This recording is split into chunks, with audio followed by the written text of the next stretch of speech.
in on program.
This is IndyCar Radio on the IMS Radio Network. Where else would you rather be than right here, right now, perfectly aligned, back on the main straightaway to call the start of the greatest spectacle in racing, the voice of the 500, Paul Page. Oh, they came off of turn 4 beautifully. They look for the green flag. The green flag is out. And from the center of the road, James Hinchcliffe pulls away. Howard tried to duck over behind him, but Hinchcliffe is in front. They must have found something with that car because he was not happy with the balance, not happy with the amount of horsepower he could have during that first run. Marco slides that bright yellow and blue Snapple car into pit lane. The fueler will engage the hose and the 4 tire changes will go to work. Marco has charged to the front. His grandfather won in 1969. A good pit stop for Andretti as he exits pit lane. Hunter Ray slung past on the inside of that Carpenter. Marco Andretti in third. Then Scott Dixon, Elio Castroneves. That's the front 5 in a turn over 3, Martin. Not sure on restarts that up front is the place to be because of what happens with the slipstream, if you will. And Carpenter right there. Marco Andretti. Then Scott Dixon, then Elio Castroneves. Front 5 sets sail for the north end. Hunter Ray trying to draft Carpenter going into 1. And Carpenter on the outside. Ryan Hunter Ray on the inside. Hunter Ray will make the pass again. And Marco Andretti stays in the number 3 spot. He may want number 2. Guys, Will Power and Carpenter, Marco Andretti. Power beats him out of pit lane. So it's Power, Marco Andretti, Ed Carpenter, followed by J.R. Hildebrand. And Hunter Ray darts in, moves to the outside as they get the white flag. 1 to go, Jerry. They are side by side. Elio looks to the outside. Elio will have to take the number 2 spot. He's right on the rear wing of Ryan Hunter Ray. Hunter Ray looking for number 1. Elio Castroneves looking for win number 4. Ryan Hunter Ray, 8 car lengths in front as they move in the backstretch for the final time. And Elio make the move 3 laps too early. Does he have anything at all left in the tank? A couple of turns to go. Ryan Hunter Ray leads in Indy. Turn number 800 is upon us. Less than a car length is the difference. The final turn. Hunter Ray to call the finish. The voice of the 500, Paul Page. And it is Ryan Hunter Ray that is going to lead Elio Castroneves across the line. Ryan Hunter Ray has his first Indianapolis 500-mile race win. Elio Castroneves will have to wait for another year to get his 4th victory at the Indy 500. This is IndyCar Radio on the IMS Radio Network.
IndyCar Radio on the IMS Radio Network. John Andretti starts to close into the back of Mansell. So John Andretti, who will drive 2 races in one day, is having one incredible drive here this morning. John Andretti strong, trying to run down the line. Nigel Mansell, a very quiet month. And look here, they almost go 3 wide. Now they get down into single file. And Robbie Gordon now running strong. He had some handling problems early, but Robbie moving up through the field. As they head through 4, the big battle right now, Boisel clears traffic and gets through very safely. And everyone, again, making it through 4 as they head toward 1 and Jerry Baker. Well, Mansell's found some running room all by his lonesome. Now we were watching Eddie Cheever. Man, he appears to be really flying out there. Oh, we got a bad crash in 1. 2 cars are gathered in. We've got a quick flash fire. It is out. Cars dive to the inside. One of the cars up against the outside wall dodges the crash. They are side by side just as we come out of number 1. Less than half a lap ago. Gordy Johncock went 5 car lengths over Rick Mears. They're in the north short chute. Here they come. This is the final quarter lap. Johncock maintains the lead. The voice of the 500, Paul Page. Who's going to win? Gord Johncock off the 4th turn. Mears is right behind him. Johncock. Mears makes a try. Johncock wins it by less than 1/10 of a second. Gordon Johncock has won his second 500. Rick Mears comes across in second place, almost side by side. And you should see the celebration that is taking place in the Patrick Racing pits. An incredible celebration now as they run down toward victory lane. What a finish. Let's see what happens with the 68. I think he's going to climb the fence. He is out of the car, and Helio Castroneves climbs the fence in the front straight. IndyCar Radio on the IMS Radio Network.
Streets of St. Petersburg, Florida. This is the Verizon IndyCar Series on the Advance Auto Parts IndyCar Radio Network.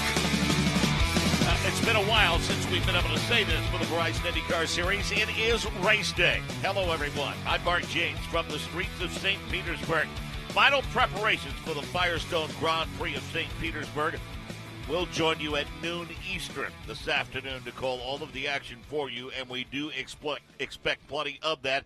We'll recap the weekend in terms of practice and qualifying, welcome in our driver analyst and our guest to the booth in just a couple of minutes. But first of all, We want to go to Ryan Marine on pit road and welcome in one of the co-owners of Green Savary Racing, the outstanding promoters that have put on what is a traditional date here in the Verizon IndyCar Series on the streets of St. Petersburg. Ryan? That's right, Mark. Standing by with Kim Green, and not just promoting this event, but 3 others on the IndyCar schedule. But speaking of this event in particular, we've really seen it grown over the years and become a staple in this community. How proud are you of what you've been able to develop in terms of this Grand Prix that opens the season on a regular basis? Well, we have a great partnership, obviously, with Firestone, our title sponsor, with Chevrolet and the city. The city really embraces the race. They're great to work with. We have, I think what's very important on a street race is to have a racetrack that's raceable, that the drivers love. And as we can see this morning, the fans on the radio can't, but the sun's shining, and that's typical for St. Petersburg this time of year. So I think we're in for a great day. And yes, crowds have been growing every year, and we've had a good lead up to this event. And there's so much for the crowd to do once they get on site. It is just a jam-packed day of activities from the moment you get to the track. Well, there's going to be 6 races today. 3 road to Indy, 2 Pirelli World Challenges, obviously the IndyCar race. IndyCar race is an early start, 12:40, and then we've got races after IndyCar as well. So a lot for the fans to see in the stands, but also lots of exhibits, lots of great food, a few cocktails. Sounds like a good plan to me. Now, you mentioned the title sponsor, Firestone, and they were in the news this week because they re-upped with you folks as the title sponsor moving into the future. What does it mean to have a partner of their caliber backing your event? Well, when I had a race team, there was one thing about Firestone tires. You put them on your race car, you never had to worry. They always gave you the best performance. So having them renewing again for us, 2020, they are great to work with, obviously great supporters of the series. I think today's race is going to come down to the team that makes the right decisions on what tires to use when. And this is just the first of 4 weekends for Green Savary Promotions with the IndyCar Series. What do IndyCar fans need to know about what your group is doing for the rest of the year? Well, we do. We obviously have the street race in St. Petersburg in July. End of July is the Mid-Ohio Sports Car Course. And then we've taken on a new race in Portland. The road course in Portland. It's a fabulous road course, very close to downtown. We've raced there before, and the drivers love that racetrack so well. So, and the fans out there are going to embrace it. St. Petersburg, Toronto, Portland, and Mid-Ohio. Some great tracks on this calendar. Kim, thank you very much for joining us here on Pit Lane. Enjoy the weekend if you can. Thanks. Now the sun's shining, I'm a lot happier. Thank you very much. Back to you, Mark. Yep, good stuff. And, of course, along with Kevin Savary, co-owners of Green Savary. Former racers, of course, and I think that's why they do so well at this game of promoting motorsports. At the other end of pit road, we'll find Jake Query. Jake, we're hoping Mother Nature cooperates today. If this is any indication, though, we're off to a great start here in St. Petersburg. Absolutely, and I think Mother Nature is going to, Mark, at least based on all of the forecast. Now, here's the situation now. It is gorgeous here in St. Petersburg and very comfortable, 63 degrees, the ambient temperature. Still trying to get some heat in that track. 65 degrees right now is the track temperature, and that's pretty consistent throughout this entire circuit. Now, there is the chance of the dreaded R word, a little bit of rain, but that's not expected until around 11 o'clock and really about only a 1-hour window. So, if you will, almost stretching. Let's say the lights race might find a little bit of precipitation, but then for the Verizon IndyCar Series after noon, then it is not expected. It's supposed to be dried back up again and actually a sunny and warm day into the lower 70s. So far so good, and I think that's going to be the case. I don't know how much actual moisture it would take to kind of get this track green again and get some of all the rubber that is accumulated from the different tires that have run over the course of the weekend here, and whether or not that affects grip from what we saw yesterday. But this morning, again, gorgeous day, clear skies, 63 degrees, 65 on track. Our driver analyst Anders Krohn joins us in the booth this morning in preparation for racing later today. Of course, the Indy Lights, as we mentioned, race number 2, and then the Firestone Grand Prix of St. Petersburg. And Anders, when the dust had settled, literally and figuratively, Robert Wickens on pole in his first start for Schmidt-Peterson Motorsports, and boy, what a spirited qualifying session we witnessed yesterday. Yeah, it was, and Matthias Lace and Jordan King right up there as well in the Fast Six in their debut performance in the Verizon IndyCar Series. So I think that's what's so great about these new Aero kits, is that it's opened everything up, not just to different teams, but to different drivers as well, and the experience level maybe isn't as important early on in the season, especially not here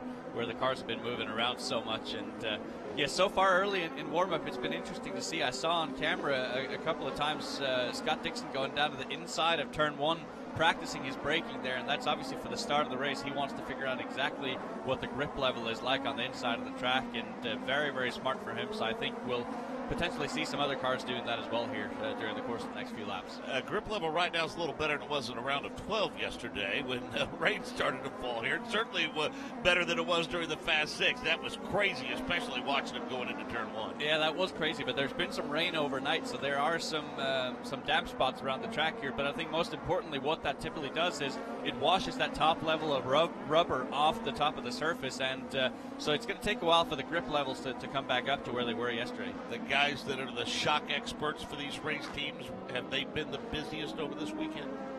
I don't know that they've been the busiest over the weekend, but I know that they've been the busiest over the off-season, because now there's more emphasis on mechanical grip in these cars than there's ever been with the overall reduction in downforce. So now that is absolutely crucial, and we've seen in turn 4 just how difficult those undulations are in the brake zone going into the corners. So yeah, they're going to be working overtime. We put Dave First on pit road for the Verizon IndyCar series, but we put him out on the course to help us call qualifying and the Indy Lights races. And Dave, second year you've been out there in turn 10. The approach, I guess they tiptoed a bit more through turn number 10 this year than they have in the past. Yeah, no question. It was about 5 minutes left in that round of 12 where the track out there, you could tell it was really becoming dark vis-a-vis where some of the shaded areas were anyway, when the rain was coming down. So you could really tell that it was really getting damp out there. And once that happened, you saw guys really trying to tiptoe through turn 10,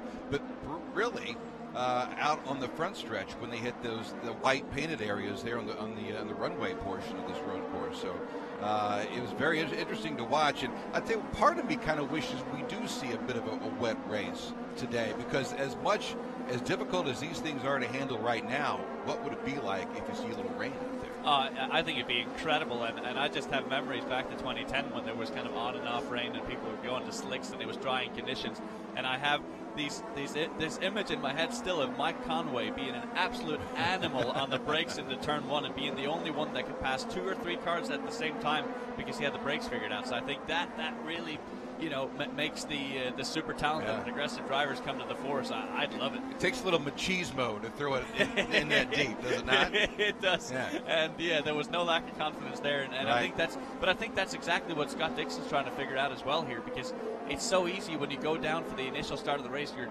3-4 wide coming into turn 1, so it's so easy to outbrake yourself. So what they're trying to figure out now with the new paint that's being laid down for the landing strips is, how late can I brake? How dirty is that inside of the track? And with cold tires, how quickly do I lock up? Not a good day yesterday for the defending series champion Josef Newgarden. He will roll off the grid on the inside of road number 7, not advancing out of the first round. A rarity for Josef Newgarden. Our Ryan Marine caught up with him. When you think back on it, where do you think that lap went the wrong direction for you? I'm not sure, to be honest. It just wasn't enough. I thought I did an okay lap, but everyone picked up more than I thought they would, and it just wasn't enough at the end of the day. So, we're working hard this weekend. I think Chevy's given us a really good product to work with. Feel really happy with our engine, and it's been fun driving the Hitachi car. So, not what we wanted to start the weekend in qualifying, but I think we'll have what it takes to race this out and maybe contend for a win. So we just got to work on a race car now. How confident are you that you will be able to race your way back up through the field?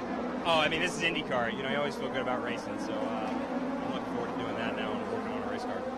It's interesting to note, Anders, as we watch this session unfold, we see not only cars running in tandem, but we also see cars in groups of 4, for instance, now headed down the main straightaway. So they're really, this is a find-out session for sure. Oh, 100%. Yeah, they didn't dare doing that yesterday or Friday because they were all so focused on how to go as quickly as possible for qualifying. But yeah, now it's full fuel load on these cars. Everyone are on the blacks for the most part, and trying to figure out how these cars work in traffic. And what a great camera angle this nose cam is. Really gives you a feel for the speed and also the bumps in the road here. So, but yeah, absolutely. Now they just need to run in these big packs, figure out exactly what the aero balance is when you're in traffic, and trying to figure out how do we mechanically make the car a little bit more compliant so that when we get the dirty air on the wings, how do we still maintain as much grip as possible? We speculated a little bit that there might be some adjustments to the training regimen. We're hearing several drivers nose heart rate up a little bit and using a bit more of the upper body than they've used in the past with the changes to this race car. Yeah, I think as far as brute force was concerned, the previous generation car was probably more difficult just from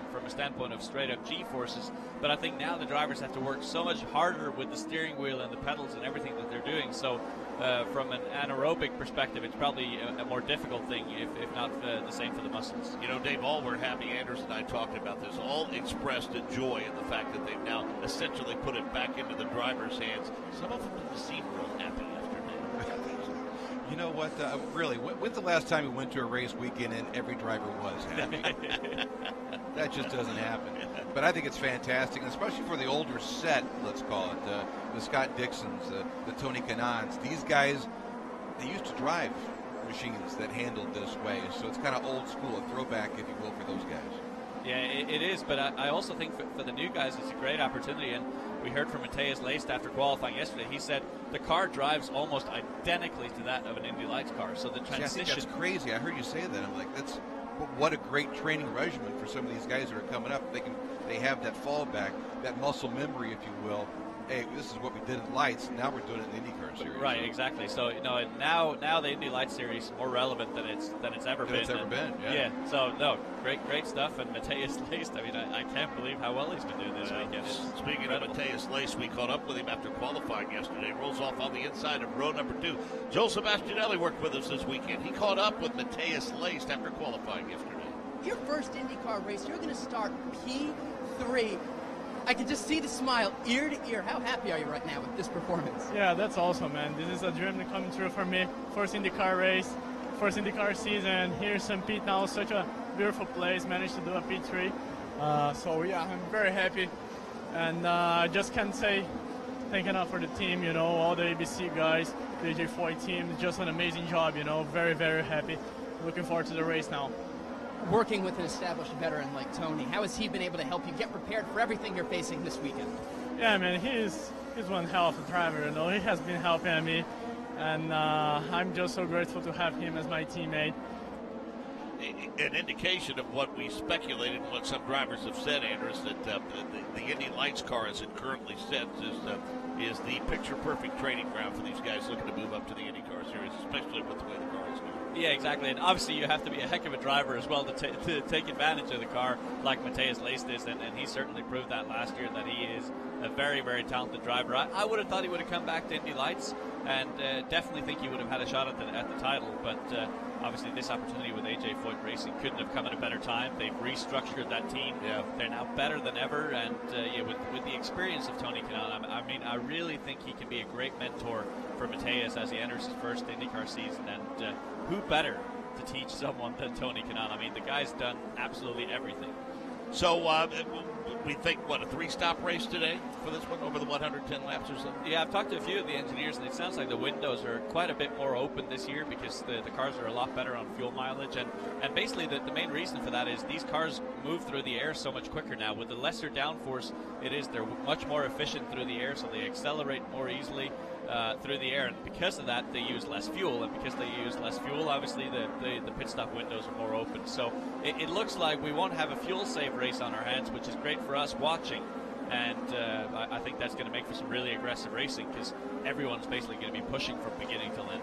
60 different compounds during the offseason. Dave, first that Firestone worked with in order to develop tires to match all the changes. Worked very, very closely with IndyCar. Much different tire combination here at St. Pete, and we were at the test last month in Phoenix, and some different stuff there. I think we're going to see different tire combinations throughout the course of the season, and everybody's working hard trying to play catch-up with this new aero kit.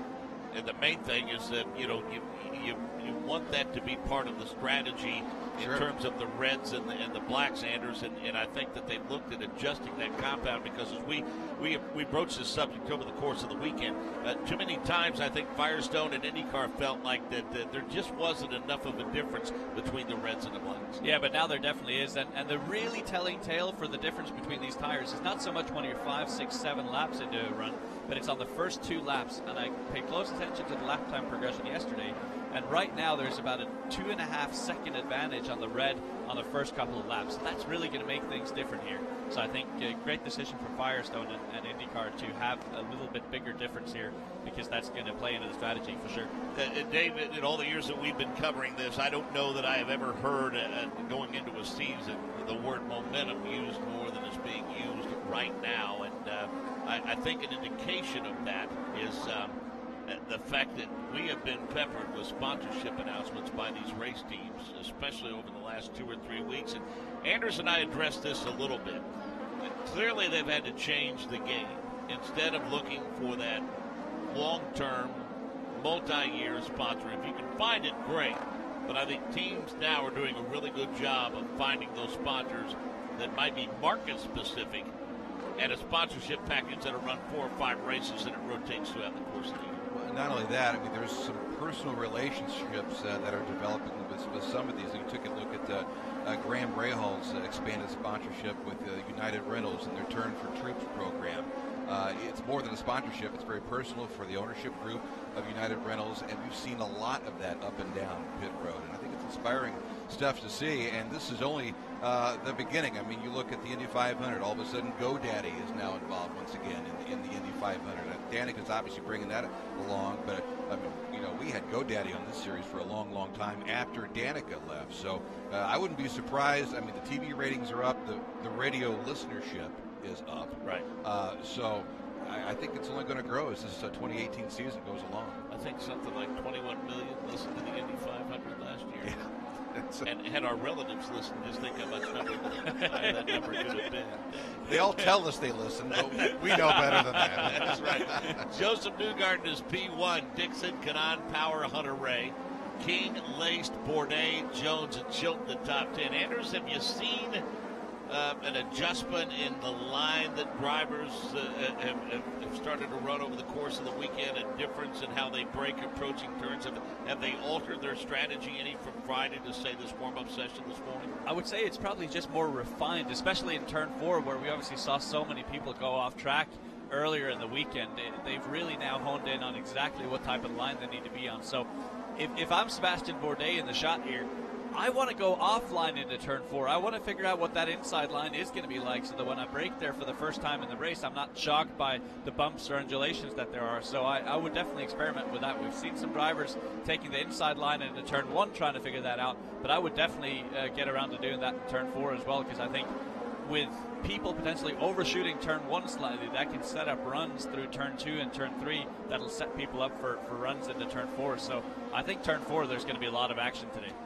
We were handing Will Power his 51st career pole yesterday when Robert Wickens crossed the timing and scoring loop as time ran out and stole it away from him. But Will Power will roll off P2 nonetheless, and Ryan Marine caught up with him after qualifying yesterday. Another front row start for you here at St. Pete, but let's talk about those conditions, man. You said it was pretty wild.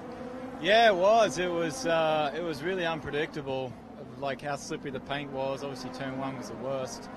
But it got kind of quick at the end there. I mean, you know, apart from Turn 1, the rest of the track was on, yeah. Will Power, and yeah, that's where the trouble spot was for sure yesterday toward the end of qualifying, Anders, at Turn 1 with all the paint and the moisture that we had. Yeah, exactly, and it's just because of that. The paint obviously doesn't absorb the water. It just sits atop, or the water just sits atop the paint, so there's nowhere for it to go. So when those guys were going over there, they were just skating sideways, and it actually became a sort of a game of who can break the deepest and slide across the paint until you reach the asphalt where there's no paint, and then let the car rotate and accelerate off. And so it was brilliant to see. I mean, especially Ryan Hunter-Reay, I think he was the most spectacular one, just completely overshooting that Turn 1 brake zone, getting the car turned and on his way. So, yeah, good stuff. Now, and again, we watched some of these cars run in tandem. My question is this. Is it maybe one driver perhaps picking up some tips on a braking point, or just out of curiosity seeing with that driver in front of him and how he's approaching a turn, or is he seeing how his car is simply going to handle the traffic running behind another race car, or maybe a combination of all of them? Yeah, I do think it's a combination of all of that, and as we're seeing Gabby Chavez behind Jordan King here, he's going to go for a move down the inside, and so right now they're just trying to figure out exactly how do I set up runs. I noticed Gabby Chavez in turn 13, 14, he went into the corner really shallow, then in the middle of the corner he let it drift out to get clean air on the wings. Then the moment the car started rotating, he brought it back to the inside, but that gave him a really clean straight shot out onto the front straight and gave him a good run. So that's exactly the type of things that we'll be looking out for today. You need a clean run through turn 8-9 on the backside of the track to get a run going up into 10. Then you need to be within striking distance to where when you get to turn 13-14, you can really carry that speed, get clean air on your wings, and get a run on someone. So that there's a lot of strategy that goes into making these runs, but I think that the positive thing is we're probably going to see a lot more runs this year than we have in years past, just because of how much easier it is to follow. Dave, much was made over of Wicken's pole run, and rightfully so, and Laced and King in row number 2. But outside of row number 4 for the Harding team, the 88 and Gabby Chavez, it was a good run for them yesterday. I kept seeing that Harding car out there in qualifying, and I mean, especially after the test session they had in Phoenix, they just got the car then, and so they were literally playing catch up right from the get-go of this 2018 season. To see them out there going as deep as they did in qualifying, I think is inspiring stuff, and shows you how much development is going on out there with that group. I mean, great stuff. Gabby Chavez is a great way to start the season. Brian Barnhart, let's see, Larry Curry, yep. Ellinger Jr. How am I doing? That's not a bad team. There's some guys that they've been around enough to get Al Jr. to move from Albuquerque back to Indianapolis. But whatever it took, that says something right there, and that shows the commitment this team has here. And Gabby Chavez, a well-respected driver. Yeah, and I was going to say he deserves a big part of the credit there as well, because we know that they've had a trying time initially getting up to speed. The car has mechanically been running well, but when you look at the lap times, you would think, this team is struggling a bit. But he's just one of those guys that just always keeps a cool head on his shoulders, and because of that, I think he's got a really nice relationship with his engineers and everyone at the team, and therefore they're able to progress so quickly. So I think he does have a good team behind him, and they're developing quickly, but I think a lot of it comes down to his mindset and his ability to just stay calm, cool, and collected during this learning process. He is P2 as we speak, by the way. Alexander Rossi is quickest. NEWGARDEN, DIXON, KANAAN, and Bourdais. Hinchcliffe, Power, Hunter Ray, and Pagano. We watched Sebastien Bourdais and Scott Dixon. They went in tandem around this racetrack lap after lap after lap. There's a couple of guys with a fair amount of experience, and Bourdais has had success here. Going all the way back to the kart days when he was a pole sitter, of course, the defending race winner. Does this style and this racetrack, I know the racetrack suits Sebastien Bourdais, but does the change in the car suit Sebastien Bourdais? I think it does, but I mean, typically Sebastien Bourdais is an understeer type driver to where he really likes the car to push naturally and for him to do the work on the way into the corners by trail braking the car. So I think it's been a bit of an adjustment for him, but I think the reason why this car is going to be good for him is just because he's a heck of a driver and he'll adapt to anything. I mean, the way he drives the Ford GT car in the IMSA series and in the 24 hours of Le Mans, I mean, that's as big a transition as you can get. So I think the reason why it'll fit him is not because of driving style, but just because he's so good at adapting himself to different conditions. Well, we have a red flag out on the course, and apparently we've had a banner that has moved its way off of the wall in turn number 3, and they'll need to get that reattached so the session can continue safely as we approach 6.5 minutes left in this, and we are getting a look at it now into the inside of turn number 3. A little bit of the banner is peeled away there, and so they'll get that either torn off or reattached, and we'll have about 4.5 to 5 minutes remaining in this session. And Dave, we talked about all of the changes that have been made with A.J. Foyt and ABC Supply, and we're talking about Sebastien Bourdais. No question things have taken an upturn for Dale Coyne. It wasn't all that long ago that Dale Coyne's second car was always TBA until we got here. That's right. But boy, all of that was set long ago during the offseason. How many times have we traveled here to St. Pete wondering who would be in the 18 car or the 19 car? That was decided pretty early. But you talked about Bourdais and his success certainly here at St. Pete. Don't forget that he made his then kart debut here in 1993 and did so by winning pole, just like Robert Wickens did yesterday. It's the first time that a debut driver has won pole position in 15 years. The other driver, it's only happened twice in the history of open wheel racing, the other driver did it 25 years ago in 1993. his name, Nigel Mansell. So I think he had a mustache, didn't he? He did have a mustache. He did have a mustache. So yeah, exactly. Robert Wickens kind of in an elite group right there with Nigel Mansell and Sebastian Bourdais. In fact, I told him that after he was qualifying. I said, "Man, you join an elite group," and he's like, "Well, hang on, just, slow your roll a little bit here. This is only my first race."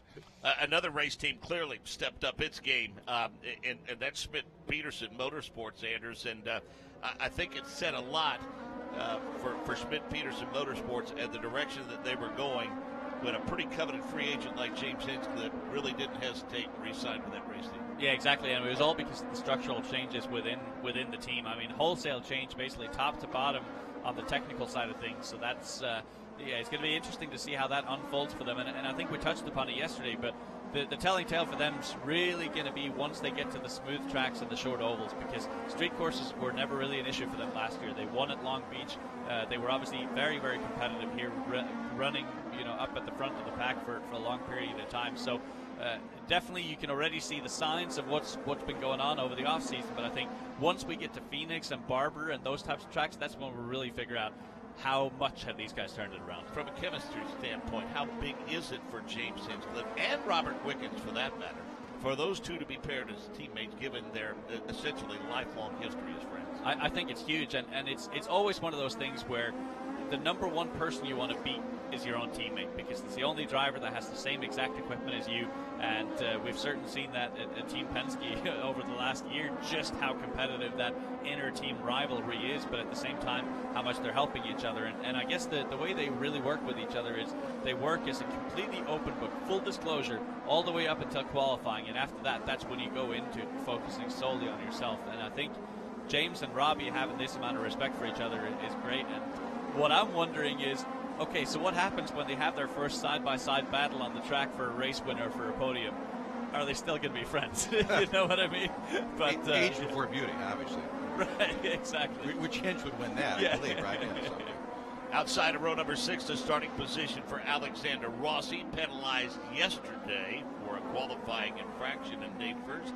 He's currently P1. Alexander Rossi, one of those guys that people are pointing to based upon his second half success as a guy who's a contender for a championship. He had such momentum coming out of 2017 as you take a look at one of the Rahal cars moving inside of turn 10 there. But Rossi, one of the 4 guys yesterday that got penalized and wasn't happy about it, but accepted it nonetheless, because he really have no other choice.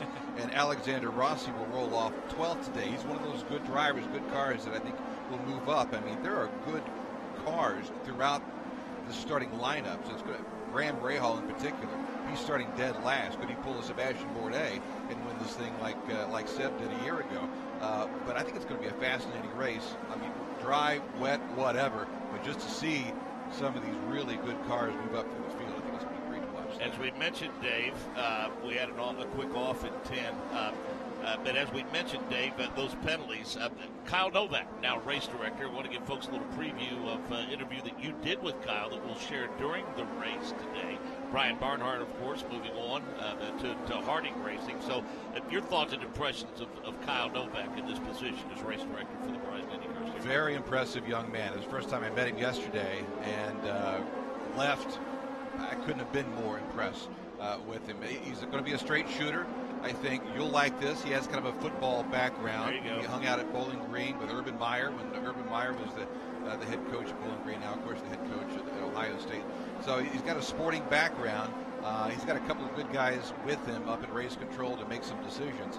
Although we joked afterwards that I said, look, how quickly do the pleasantries of joining the IndyCar Series fade away and drivers start getting a little ticked off at you? He goes, oh, it took about 15 seconds.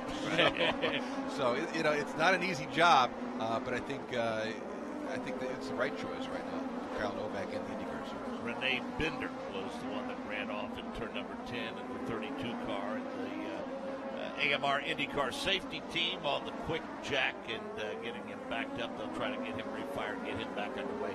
Less than a minute in the session. There is obviously a fairly significant checklist that you want to run through in these sessions, but so far It's been an uneventful session, although that almost changed and unfolded right before our very eyes in turn number 1. Yeah, exactly. And that was Scott Dixon just experimenting with how deep he could go on the brakes inside of Joseph Newgarden, and just couldn't make the car slow down. And that is the problem. There's no rubber on the inside of the track, and then you're trying to brake atop these landing strips, and then on top of that, you're on the black tires, full fuel load, so the car just won't slow down as efficiently as you want to. So I think that's going to be like the storyline for the entire day is how difficult it's going to be to slow these cars down with the amount of aero reduction there's been over the offseason.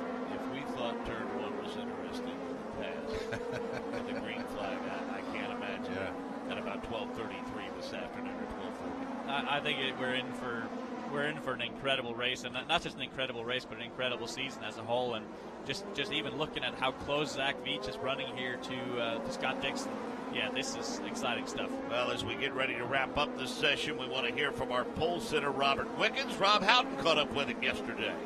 How do you feel right now on pole for IndyCar? Well, I'm a little speechless, Rob. I mean, oh man. I mean, first off, Q1 was a full dry, normal, best of the best, rises to the top, and I was happy to make it through. My goal going into today was just a top 10. If I made Fast 6 at all, it would have been amazing. And the fact that we topped P2 or Q2 was already a surprise. And then from there, I'm like, well, I'm in the top 6. Let's just go have some fun. And somehow, we had great strategy to get out like right at the end to get a lap on the track. In my opinion, was probably at its best. But it was tough. But, the Lucas Oil car was fantastic. My whole team behind me we all kept our cool, and we made the right changes for the wet there for the last quali. And, yeah, we got it. A little overwhelming right now? A bit, yeah. I mean, to be honest, because I didn't really know where I was the whole session, because with track evolving, my first lap was like 6 seconds slower than what I did on my last one. So it was a little surprising, but, nevertheless, super happy. Starting lineup for today's race: in row number 12, Renee Binder and Graham Rahal. Then row 11, Charlie Kimball and Zachary Clayman DeMello. Row 10, Jack Harvey and Max Chilton. Row number 9, Ed Jones and Marco Andretti. In row 8, Zach Veach and Spencer Piggott. Row 7, Joseph Newgarden and Sebastian Bourdais. In row number 6, Simon Pagenaud and Alexander Rossi. In row number 5, Scott Dixon and Tony Kanaan. In row 4, James Hinchcliffe and Gabby Chavez. Takuma Sato and Ryan Hunter-Ray make up row 3. In row number 2, Matthias Leist and Jordan King. On the outside of the front row, Will Power. And on pole, Robert Wickens. For the race, you can join us for all the action at 12 noon. There's still more to do today at 10:35 Eastern. You can join us for flag-to-flag coverage of Indy Lights race number 2. Okay, day first. You can pick more than one if you want, but a favorite or two for today's race based upon what you've seen through the course of the weekend. Well, you got to think the Penske's going to be up there. Interesting that Roger Penske obviously had Elio for years helping call his race. He's moved on now. He's helping out another one of the drivers. But I mean, it's. I can pick more than one. You say? Yeah. I'm going to go Graham Rahal. Wow, bold. Huh? Bold prediction. Starting 24th, and you're going with Graham Rahal. I don't think deja vu is going to happen, but I'll let you have it. I'll take your money. There's no money on the table, but I'll take your money. All right. I'm going to go Scott Dixon. Finally. I think Scott Dixon is going to. Who's never won here? 3 seconds at St. Pete. I think this is going to be the year. I think Scott Dixon's going to do it. He was quick the other day, so yeah. And he's also the only guy that really experimented in the different brake zones, breaking up the inside. So I think if he can just have that extra 5-10% in the overtaking zones, that alone could be enough to just put himself up at the top of the charts. So I'm going to go for that today. Rossi or Bourdais? Those are the ones that. Those are the two that I think I'm looking at as the favorite today. How big would that be for Rossi? Oh, to open up the season with a win. To start the season that way for sure. There's no question. And okay, can I pick 24 drivers? Sure. Yeah, if you'd like to. I mean, if you feel confident. All right, let me start from top to bottom. That's what helps you just a little bit for sure. But Robert Wickens rolling off on pole going to be huge for him because whatever unfolds, if anything does, it will most assuredly be behind him. Well, let's find out from Alexander Rossi his thoughts and impressions on this race day and what they accomplished during this session. Ryan Marine. Alexander Rossi, fastest in warm-up here this morning. I know you weren't all that happy with how things transpired in qualifying. However, the car's been fast all weekend. What are your goals? What are your expectations when we get to the race? Yeah, I mean, as you said, the car's been awesome all weekend. The Napa Auto Parts crew's done an amazing job. Andretti, proud of the effort they put in the offseason and to come out this strong. I mean, I think all 4 cars have been really good. Yesterday was pretty crazy, but that's behind us now. So, as you said, we have a very fast car. It's not an optimized starting position, but this is one of the longest races of the year that's not turning left. So coming in right here, the big key right now getting in and out, because as you said, those guys that came in earlier were able to pick up a bunch of positions. As we got the leaders going by us right now, we'll send it down to Nick Yeoman in a second as Will Power gets set to come right in. Graham Rahal diving into his pits right now. He goes from reds to a fresh set of blacks. Looks like a good stop for Rahal. Let's go down to Nick Yeoman. Yeah, his Will Power gave up the lead. He was lead first off of pit lane. Ryan Hunter-Reay a second. Well, right at pit exit, Marco Andretti drove up the racetrack right into the side of Sebastien Bourdais. There is debris littered all over pit exit. Sebastien Bourdais upset. Back to green flag racing, side by side across the start finish line. Jake Prix, they head to UNY. Alex Tagliani had a podium here in 2006, but right now he's going to lose.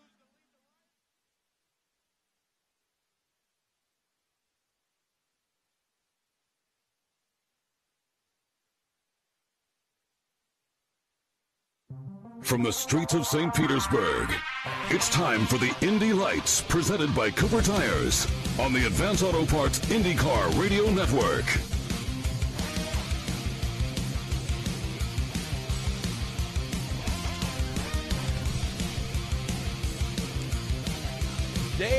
Sunday race day here in St. Petersburg, Florida, as it's time to go racing for the Indy Lights Series presented by Cooper Tires. My name's Nick Yeoman, excited to be joined by Anders Krohn here in the booth once again. And another special guest from Trackside Online, Steve Wittich, joins us. And Anders, first I want to talk to you about race number 1, what we saw yesterday, and what an impressive performance from Pato O'Ward leading flag to flag. Yeah, it was obviously a dominating performance for Pato O'Ward. I know it's nice to see him full-time for Andretti Autosport this year, and yeah, he clearly wanted to put his stamp on the championship. But also, another guy that, in my opinion, had a very solid run was Santi Urrutia. We know he hasn't had the best of luck here in the Straits of St. Petersburg before, so it was great to see him be able to get on that podium as well. And then Colton Herta, I think he's probably feeling a bit the pressure now because he is technically the team leader at Andretti, having done so well last year with them, so I think he needs to break through today to get a win. And Steve Wittich, the story of the day and really this morning is the unbelievable effort by Belardi Auto Racing to get a car fielded for Aaron Telitz. It's a fascinating story, and he's going to be an interesting one to watch today. Yeah, he really will. It is an interesting story. I've talked to Brian Belardi, and they talked to Trevor Carlin, and Trevor agreed to help them out. Their shop's down in Delray Beach, which is about a 4-hour drive from here. And team manager John Brunner got in one of the Arms Up, one of the USF2000 team's trucks, went down, picked up the car. Trevor said he was happy to help them, and they were really lucky in the fact that they had a crew member from their IndyCar team actually hurt his back, and he had to stay home this week. Otherwise, Trevor said there's probably no way it was going to happen. So there's actually someone there to open up the shop, which is amazing. And Brian really was thankful to Trevor and Colin Hale, the team manager there, and everyone that's helped them out. And it'll be interesting to see how they do. That car has absolutely no parts from the car Telitz had his incident in yesterday. Yeah, when IMS or IndyCar radio anchor Mark Janes and I were driving in this morning, we got kind of stopped on this airport runway exit road coming in because Aaron Telitz was taking that dark blue former Carlin machine out for one tech lap this morning. So, Anders, that is an incredible task for that young man to be faced with today, of having to compete with that in that car for 45 laps. And obviously a guy that's looking championship this year, he's got to salvage as much as he can this week. Yeah, and to think that he qualified on pole for race 1, and he was running second for race 2 in qualifying before that accident happened is just adding insult to injury. But I think people probably underestimate how difficult it is to jump in a foreign car like that. Even though all the Lara IL-15s on the face of it are identical, then there's all these small intricacies with how these different teams prepare the cars differently, to where jumping in another team's car is not an easy task whatsoever. So I think for the first few laps, we're probably going to see Aaron try and feel it out a little bit, and once he's comfortable in the car, knowing exactly how the brakes work, how the master cylinder setup is in this car compared to that at Belardi Auto Racing, you'll probably see him start progressing forward. But I think he'll be a very motivated guy, and exactly to your point, the championship. He really needs to be on the podium today, on race weekend number 1 in order to salvage his chance of getting into the championship. So it's really put him on the back foot. But we've seen some incredible comeback stuff before from Aaron Telitz, and I think we can see it again. A trio of pit reporters today. Rob Howden will be one of those, joining our two gentlemen that are already up and ready to go for this Indy Lights race. Ryan Marine, you've been busy already this morning covering a flurry of action here in St. Petersburg, Florida. Kind of expecting a similar start today with PATO Award and Colton HERTA on the front row. What are you watching for today here in this Indy Lights race? Well, you mentioned the name right there, Colton HERTA. I think it's fascinating to see his development year 1 to year 2 in this series.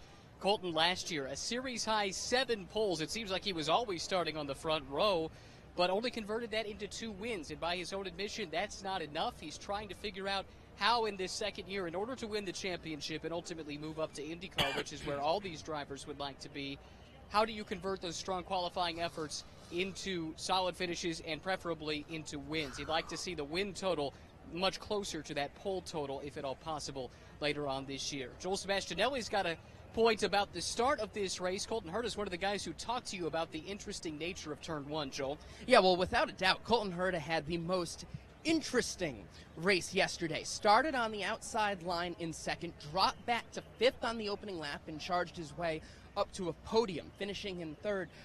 One of the reasons he had a start like that is that the start coming out of the final corner when they go to take the green flag is actually off camber. So you would think with the outside being the cleaner line, maybe you can drop the hammer down quicker, right? Well, no, because it is off camber. He's one of a few guys I've talked to who had a ton of wheel spin once they dropped the foot down on the throttle. So for the guys on the outside line, HERTA, Victor Franzoni, Santi Urrutia, and Shelby Blackstock, it's going to be awfully difficult for them on the run down to Turn 1, guys. Going to be fascinating to watch. It is PATO Award, the winner from yesterday. He is on the pole, and we caught up with him yesterday after he scored that valuable pole position. Congratulations, pole position here today, your first one in Indy Lights competition. Give me your thoughts on that session. I mean, it was a pretty interesting session. In the first, beginning laps in the first set of new tires, the tires kind of took, a long time to come in, and I think we got down to near the times that we did yesterday, and I just needed that extra, that little extra, and we didn't really change anything on the car. I just said, I just want to find everything I can on the brakes or whatever, and I pulled out a 55.0, so I thought that was pretty good, and I'm really happy to be on pole for race 2. You obviously put down a really good flying lap. What do you think the car is going to be like over a long run? Do you feel like you have that baseline you need to be able to potentially pull away and put the laps down you need? We definitely have a really quick car. I'm sure we're going to have a really good race car. We just have to find out the details of the weather and everything, because the tires change a lot if it's hot or cold. Right now it's pretty chilly. So during the race it's going to be way warmer than this, especially the track temp. So we just, got to look back into our notes and check that out, but I'm sure we're going to be fine. That's PATO Award. He's the pole sitter today. The driver that'll start to his outside is Colton HERTA. He won here a year ago, and he takes us on a lap around this 14-turn street course in St. Pete. Coming down the front straight, they just repaved last year, and they have this new powder coating down where for the airplanes. So we have these white dotted lines. You want to stay off those. They're super high, so you'll touch if you go over them, and it makes braking really slippery into turn 1. You're going to brake at the 400. Get off the brakes, roll the speed in. You want a little bit of understeer here to max out the car. Get on throttle early, set yourself up for the left-hander coming up. Almost flat, right up against the wall on exit, and then nearly flat turn 3. It's the sketchiest corner, I think, on the calendar right now. They tightened it up from last year, and it's super bumpy, so you're fighting the car the whole way. Always have oversteer there. But going down the back straight, stay left over the bumps, and then brake hard near the 300 for turn 4, roll the speed in, and then it's all about momentum through this next set of corners. Going through turn 5, 6, 7, 8, 9, you're going to want to keep the speed up, keep the minimum speed up. Don't use a lot of brake and get on throttle early. So all the way through those corners, going down the back straight, flat out turn 10 left, and then going into turn 11 and 12, the hard braking left-hander. Keep the minimum speed up, get on throttle early. 11 and 12 flat out, try and keep left going into 13 and 14, and yeah, get good braking and get a good exit onto the front straight to overtake. Two very talented turn announcers out on the track to help call the action. Jake Query, the field coming by you here on this final parade lap. Field putting a lot of heat into those Cooper tires. Up First Street and then a right-hander that is turn number 4. They are 12 stories below me. Thanks again to our friends at Squaremount Travel Insurance who opened up their balcony for me here in the Northern Trust Bank building. 4, 5, 6 combo to my left around Pioneer Park is where they navigate. Then they come into the view of a guy celebrating another 39th birthday today. Happy birthday, Dave First. I'll take 39. Thanks, Jake. Pioneer Park, Al Lang Stadium, the Mahaffey Theater, Salvador Dali Museum, all this points of interest on any given day in St. Pete. This weekend, though, part of the sight lines, the markers, the rhythm of a lap around here. A left-hander into turn 10, then down Dan Weldon Way, line, palm trees, $1 million yachts. Should be a very fun one here in day 2 of the streets of St. Pete, Nick Yeoman. Both of those guys have just fantastic views of one of the prettiest parts of this country here in St. Petersburg, Florida. Airport runway. Got the water to the driver's left now as the field of 9 comes out of turn 14. 2 by 2. We await the green flag. It's Pato Award on the point. He'll grab that top spot. Colton Herta immediately pulls over to driver's right to draft with Award. Now Herta pops to the outside. He's going to look for the lead. Great move by Herta as Award goes up and over the curbs, and Colton Herta is going to take the lead. Further back, Aaron Tielitz and Victor Franzoni. A little wheel banging. A couple cars slowed up, and we've got a couple slowed at the very back of the field. That's Franzoni, and it is Tielitz. Tielitz's car heavily damaged at the exit of turn number 2. The rest of those cars, the 7 of them, though, Jake, make their way through turn number 3. Big winner there. Santi Urrutia moves his way up into the 3rd position. Leaders already around now through turn number 7. It is Colton Herta at the point. He starts to extend now about a 5-car length advantage over Pato Award. And we have a full course yellow as Aaron Tielitz's day of redemption ends in turn number 2 with heavy left rear damage as that car is pinned up against the wall. The AMR IndyCar safety team is there.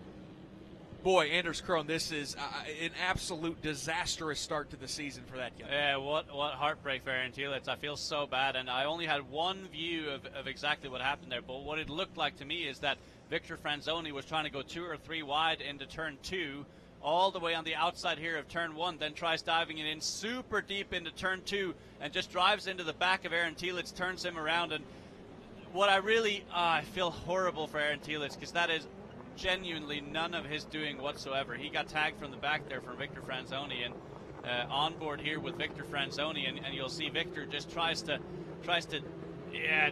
over the curb and then jumps into Aaron Tielitz. So yeah, absolutely nothing Aaron Tielitz could have done there, and that is heartbreak. Joel Sebastianelli for Victor Franzoni, the other party in that accident. He has brought that Soul Red Mazda to pit lane and into your view. Well, the good news for them, they're not going to go a lap down. It doesn't appear as though there's any damage besides a minimal issue with the front wing. So the guys were already raiding with the new front wing. They put it on and away he goes. That was only about a 15-second stop. Boy, Steve Wittich, I mean, it was an incredible story for that Velarde team to work overnight to get that car to get put together and ready to race. That is just heartbreaking to see it all end in the second corner of this race. Yeah, it really is, and it's uncharacteristic. And, you know, like Anders said, that's definitely not Aaron's fault. But Aaron's one of those guys. I think I did a stat over the winter where he has 3 DNFs in his entire, 80-some race Road to Indy career. And I think 1 was because of contact and 2 were because of mechanicals. 2 days in a row to have this kind of bad luck is unreal. So going to be a nice little cleanup there in turn number 2 where Aaron Tielitz's day has come to an end in a 2-car accident involving Tielitz and Victor Franzoni. Those drivers started side by side in row number 2. Up front, Anders, what a move by Colton Herta, though. I mean, he played that start about as perfectly as you could, using the draft and then ducking out and getting around Pato Award. We'll talk about that pass for the lead at the start of the race here in just a moment. But let's go down to pit lane with Rob Howden, I'm sure a very, very dejected team owner. Yeah, with Brian Belardi from Belardi Auto Racing. Brian, you know what? He didn't want to see that happen. Obviously not Aaron's fault whatsoever, but I think even though he's out of the race, what we can talk about now is just the absolute dedication of your squad. Here at midnight last night to rebuild a car that they got from Carlin. It says a lot about this crew. Yeah, no, they did an outstanding job. We also had a lot of help from Trevor Carlin and Colin Hale from Carlin, and Greg and Brent Boylan from Arms Out Motorsports to provide transportation. That's just really disappointing to see after how hard these guys worked. Talk about your emotions on this right now. I can see it in your face that you just kind of gutted here right now. I'm not happy. I can't say what I'm thinking. Not a lot to say for Brian Belardi, Nick Yeoman. You can tell he, from his voice, from his face, just so much disappointment and probably maybe even a little bit of anger right now. Yeah, you and I have both known Brian for quite a few years now, and you can hear it in his voice. He is not happy because for all that hard work to go up in a first lap accident is really, really cruel. But that is the twists and turns of auto racing. There's no doubt about that. Again, Colton Herta, though, the leader here with a great pass and an interested spectator, and one guy that certainly has a lot of interest in the career of that young man, Colton Herta, standing by with Ryan Marine. Yeah, certainly a vested interest on the point of George Michael Steinbrenner. You were watching that start with the rest of us, and tell us about what was going through your head as your driver and friend, Colton Herta, was able to make that move. It was a good move. I think they were being a little safe there, just making sure not to touch each other. He made a good move on the outside of Pato, and it's good to be out in front once the yellow came out. He'll be looking, hopefully he keeps the tires warm, get a good restart, and hopefully he and Pato can have fun out there, tail around each other, and hopefully not have too much fun, but have enough fun where we can get a nice 1-2 finish. We've talked a lot about Colton's development from year 1 to year 2, but what about yours in the team ownership role?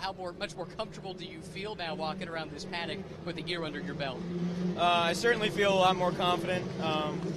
It's a lot. I know a little bit more. There's less stress when the race starts. It's just learn a lot from Michael and from JF Thorman and Brian Herta and the team ownership side and how to run a team. And I don't think I could be in a better spot at Andretti, and they teach me everything I need to know, and they give me every resource that we can go out there and give Colton a car to win a race. And so it gives me confidence going forward that I'm starting to learn what I need to know, and just as Colton is, and we can eventually grow together in the sport, and I can get where I want to be in racing the Indy 500. We'll let you get back to it. George Michael Steinbrenner, one of the co-owners of Andretti Steinbrenner Racing. Down pit road now to Rob Houghton. Thanks a lot, Ryan. You know, the roller coaster of emotion, this roller coaster of a weekend for Aaron Telitz. You think about this young driver who won here last year, bookended the year with a couple of victories. One up here, of course, St. Petersburg, then one at the finale at Watkins Glen. He comes into a new season with so much momentum, so much confidence, puts the car on pole, and he had to believe he was going to have a tremendous weekend here, potentially a sweep of the races to take the point lead as we head to Barber Motorsports Park. But as we know, that's not how the storyline unfolded. I went over to have a quick chat with Aaron as he was kind of watching that replay up on the big screen. And when you saw the in-car camera from Victor Franzoni, Aaron was able to see that. And the look on his face obviously just shook his head, knowing it was the opening lap. Why would that happen? Why would you have contact like that? And for him, of course, the team right there, John Bruner was the first man to meet him when he came out of the AMR safety truck, just to say, you know what, guy, you're here, you're our driver, we're with you. You know, Nick Yeoman, it's just tough. This game of motorsports, and all you guys, Anders, you can talk about it as well. It is unbelievably crazy sometimes. Yeah, it certainly is. That is motorsports, but the good news is the accident cleaned up, and we're going back to racing here on the streets of St. Petersburg. Colton Herta got warned by race control to be easy on the early acceleration. He's going to have to get on it, though, because he's under pressure from Pato O'Ward. O'Ward jumps to the outside. He gets his right front tire alongside. They're going to go side by side through turn number 2. O'Ward up and over the curbing. They do not make contact. I don't know how they didn't crash, Jay Query. Colton Herta leads them out of 3. Now Pato O'Ward is going to go to his outside as they move into turn number 4. Herta has to get on the brakes. Pato O'Ward back to the lead with Herta just behind him. Santi Urrutia running in 3rd, and Shelby Blackstock just behind him. Now through turn number 5 and turn number 6, O'Ward holds off Colton Herta. It's about a 2-car length separation. What a move by Pato O'Ward to get back to the front. Patricio O'Ward, winner yesterday, now leads once again today. Call it a 2-car length advantage over Colton Herta. Meanwhile, further back, Neil Alberico, a move around Dalton Kellett. Give a call out to Shelby Blackstock, up 4 spots from the start here today. Dalton Kellett moving to the right to allow his teammate Ryan Norman to get past. And now it looks like Franzoni's going to pop to the outside to get around Dalton Kellett as well. But Anders Krone, what an unbelievably aggressive move. But Pato O'Ward, it all pays off as he takes the lead. And this is mental warfare right now. You saw what Colton Herta did on the opening lap by going to the outside. He wanted to make a statement. He wanted to say, I've got the mental edge on you, my friend, Pato O'Ward. But then Pato responded right away with the same exact move and then made it stick into turn 4. So all this is right now is about the mentality of these two drivers wanting to show that they are the superior driver mentally and on track. And I think what the Andretti crew needs to be telling these guys on the radio right now is that it's a long championship, and if you take each other out this early in the season, someone like a Santi Urrutia can really pounce on that. And that's what typically happens when you have two teammates that are so competitive, fighting tooth and nail, is that, yeah, you don't end up just winning a bunch of races, but you actually end up taking points away from each other because you fight so hard. So I think these guys need to settle down a little bit early on and just kind of get settled here, because otherwise they'll give up a lot of points. Well, that was pretty amazing, though, when they went side by side through turn number 2. Very similar to what we saw at the start of the race with Victor Franzoni and Aaron Telitz, that obviously ended in shards of carbon fiber everywhere. Those drivers were able to go side by side, and Pato O'Ward, with the drag race down to turn number 3, was able to take the lead. So now it's O'Ward by about 2 or 3 car lengths. I'll tell you what, Jake Ware, give Colton Herta some credit. He may have lost the lead, but he is not going away. He's continuing to stock that 27 car. Yeah, he's going exactly where it is that O'Ward goes. Now, Pato O'Ward is starting to drift out just a little bit on that main straight, but then once they get in there around Pioneer Park, Colton Herta starts to shrink it back in a little bit. About a 2 car length or so advantage right now for O'Ward. They work their way around Pioneer Park and then come up with that water on their left-hand side, the Mahaffey Theater on their right. The lead stays the same. Got to think Colton Herta perhaps conserving his tires, especially on this warmer day today, but still about 2.5 car lengths back. Santi Urrutia, then it's the 3 of Shelby Blackstock. The 2, the Pelfrey cars running 4 and 5, rather, with Neil Alberico bringing up the rear. Steve Wittich, any reason to think that these two aren't going to be battling up front for race wins and ultimately the championship all year long? No, definitely not. I spent quite a bit of time with both these guys in the preseason test at Homestead, and there is no ifs, ands, or buts that these two are going to push each other all year. And it's really O'Ward's first chance to have a full season in Indy Lights, and he knows how lucky he is to have that, and it's he's going to push hard. And then Colton knows he needed to grow up a little bit over the off season, and he's more patient. Colton Herta this year, so it'll be interesting to watch. You know, they're both young, so youth usually wins out over wiseness, but we're going to have to watch. That green and white of Pato O'Ward and the navy blue and white of Colton Herta streak towards Dave first in turn 10. I would say he separated himself just another car length and a half or so. Meanwhile, Urrutia 3rd, then it's Blackstock, then it's Alberico, Ryan Norman, and Victor Franzoni. Looks like Alberico may be hanging, or at least holding up those two at the rear of the field. Yeah, Victor Franzoni, one of those drivers involved in the early accident, going to try to charge his way back to the front. Again, Anders, there's Santi Urrutia, had a very quiet second place finish yesterday. Right now, the two Andretti teammates kind of streaking away from him, but Santi Urrutia is a guy that he kind of needs to have a nice, quiet, efficient start. He does, but the crazy thing is these two Andretti teammates have pulled out an almost 4-second advantage over Santi Urrutia in just a matter of 3 laps, so clearly the advantage they have right now is significant. But I think, completely agree with you, Santi Urrutia, what he didn't do last year was, when he was a little bit off pace, he would stuff it in the barrier, or he would take a risk that was too big. But I think now he's in a very good position. If he comes out of St. Petersburg with two podium finishes, it's the best weekend he's ever had at St. Petersburg, and that means a lot to him because he's been so close to winning this Indy Lights Championship for the last 2 years. So coming out of here with 2 podium finishes for him is going to be like a win. Working lap 8 of 40. Dave first, things starting to pick up towards the rear of the field. Ryan Norman took a look to the inside of Neil Alberico, thought better of it, but he's definitely closing in on that Pelfrey car. Yeah, I'll tell you what, we saw this quite a bit yesterday, Anders. The guys at the front of the field started to streak away, but towards the rear of the field, things seem to be pretty even. Yeah, they are very even, and Ryan Norman and Neil Alberico had this great battle yesterday that we were watching. And for Neil Alberico, I spoke to him a bit yesterday, and he said, yeah, we're really just struggling at the moment with getting the car to suit me and my driving style. He said that they had a lot of understeer, and as I saw him going into turn 1 there, that's certainly not the case anymore, but a little bit of a snap oversteer on entry that then leads to an understeer, so still a little bit of a handful for him. But I can only imagine how difficult it's got to be out of a car for 3-4 months and then jump in with a team you've never been with before. You don't quite know the lingo that they're speaking, that the engineers are speaking, as we have a yellow and Colton Herta in the wall. Colton Herta, the American driver running in second, has put that number 98 machine up against the barrier left side. Heavy damage as the left front tire has been sheared off.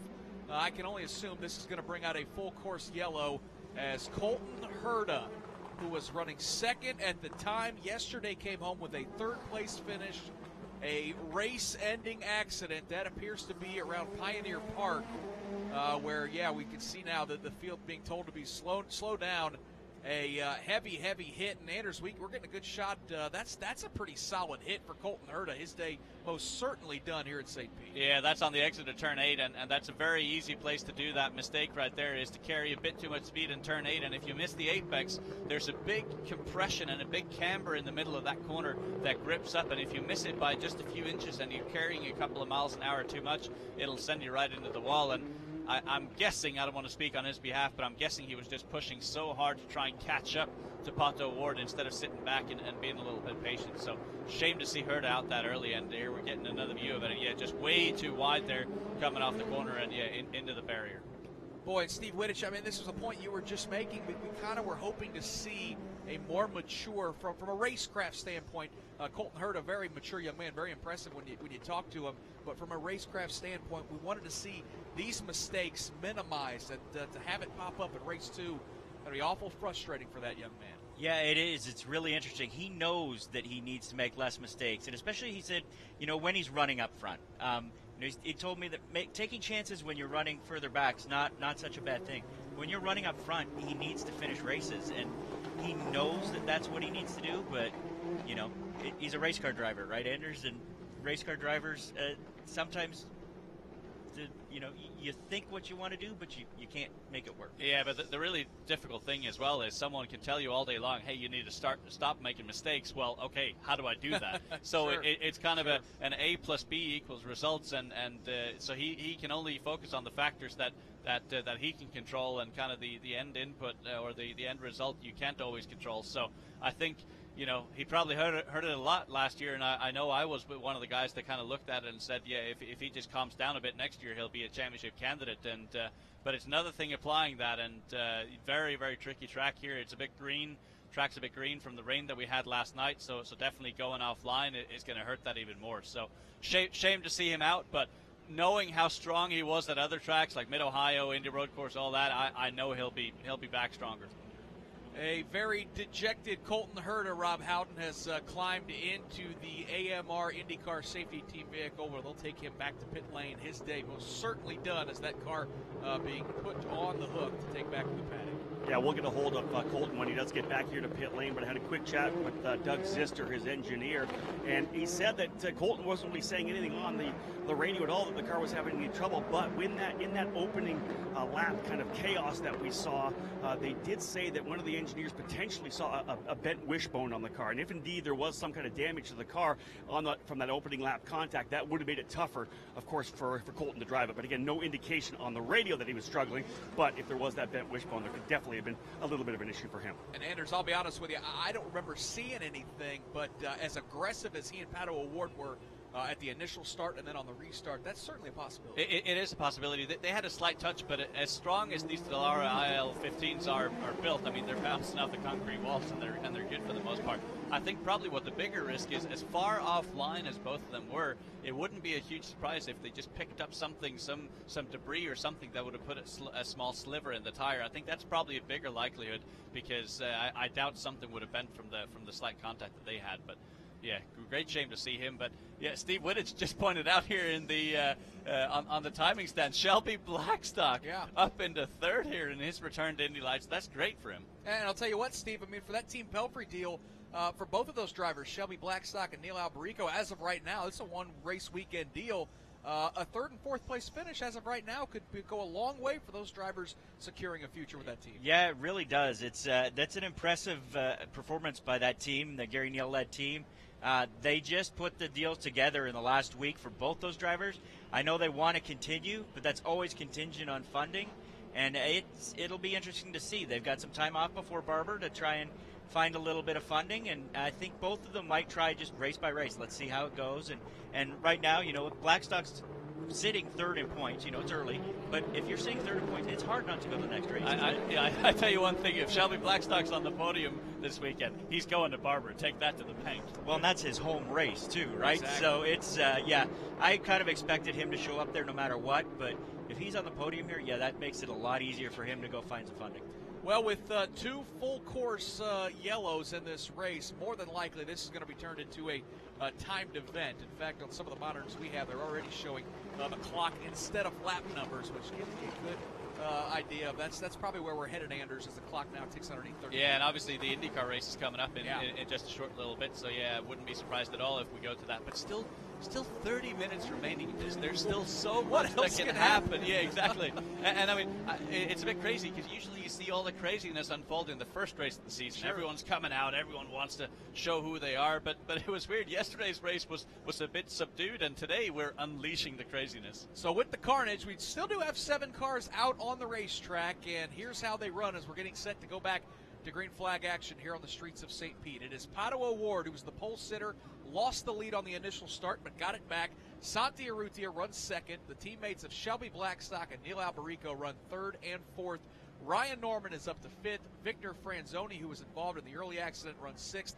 Dalton Kellett runs seventh. Those 7 drivers hard on the accelerators out of turn number 14 as we are back to racing here at St. Pete. Really good jump by Pato O'Ward as he's going to distance himself by 3 or 4 car lengths. That will hold Santi Urrutia at bay. Further back, Ryan Norman entertained making a move on Neil Alberico, but Jake Query, after all the action and carnage, everybody playing it safe on this restart. Norman has a pair of those Pelfrey cars just in front of him. He is trying to get that 4th position, and to do so would have to clear Neil Alberico, but not able to do so. Everybody single file minding their P's and Q's through turns 5 and turn 6. But the guy up front, it looks just like yesterday. A little more sun splash than a day ago, Dave, first, but the guy running up front in Pato O'Ward, just like yesterday's running. Just thinking the same thing. The sun shining down on Patricio O'Ward. Call it a 6-car length advantage as they move their way through turn 10. That left-hander dipping their left side tires along that red and white curbing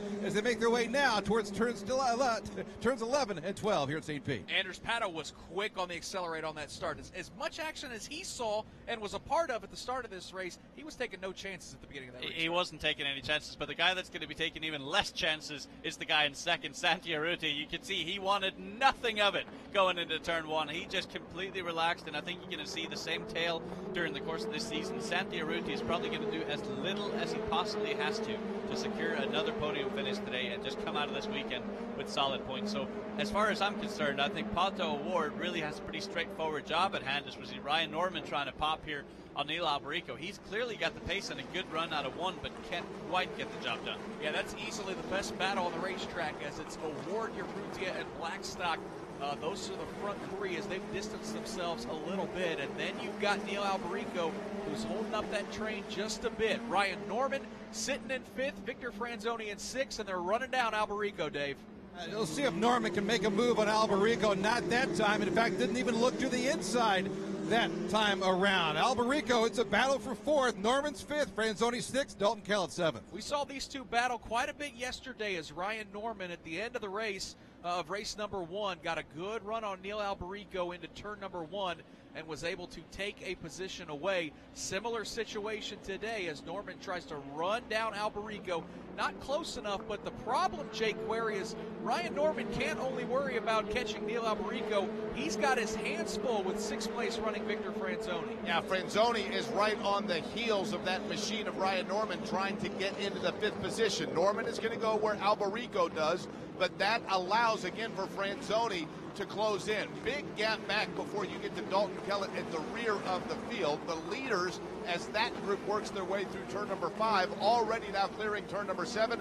Pato O'Ward again coming into view for Dave. PATO award is effectively checked out on this race. So once again, Santi Urrutia second, then it's Shelby Blackstock. I almost feel like Victor Franzoni is happy to watch what happens in front of him, waiting for someone to make a mistake. But as he does that, Shelby Blackstock continues to gap this field a little bit for third.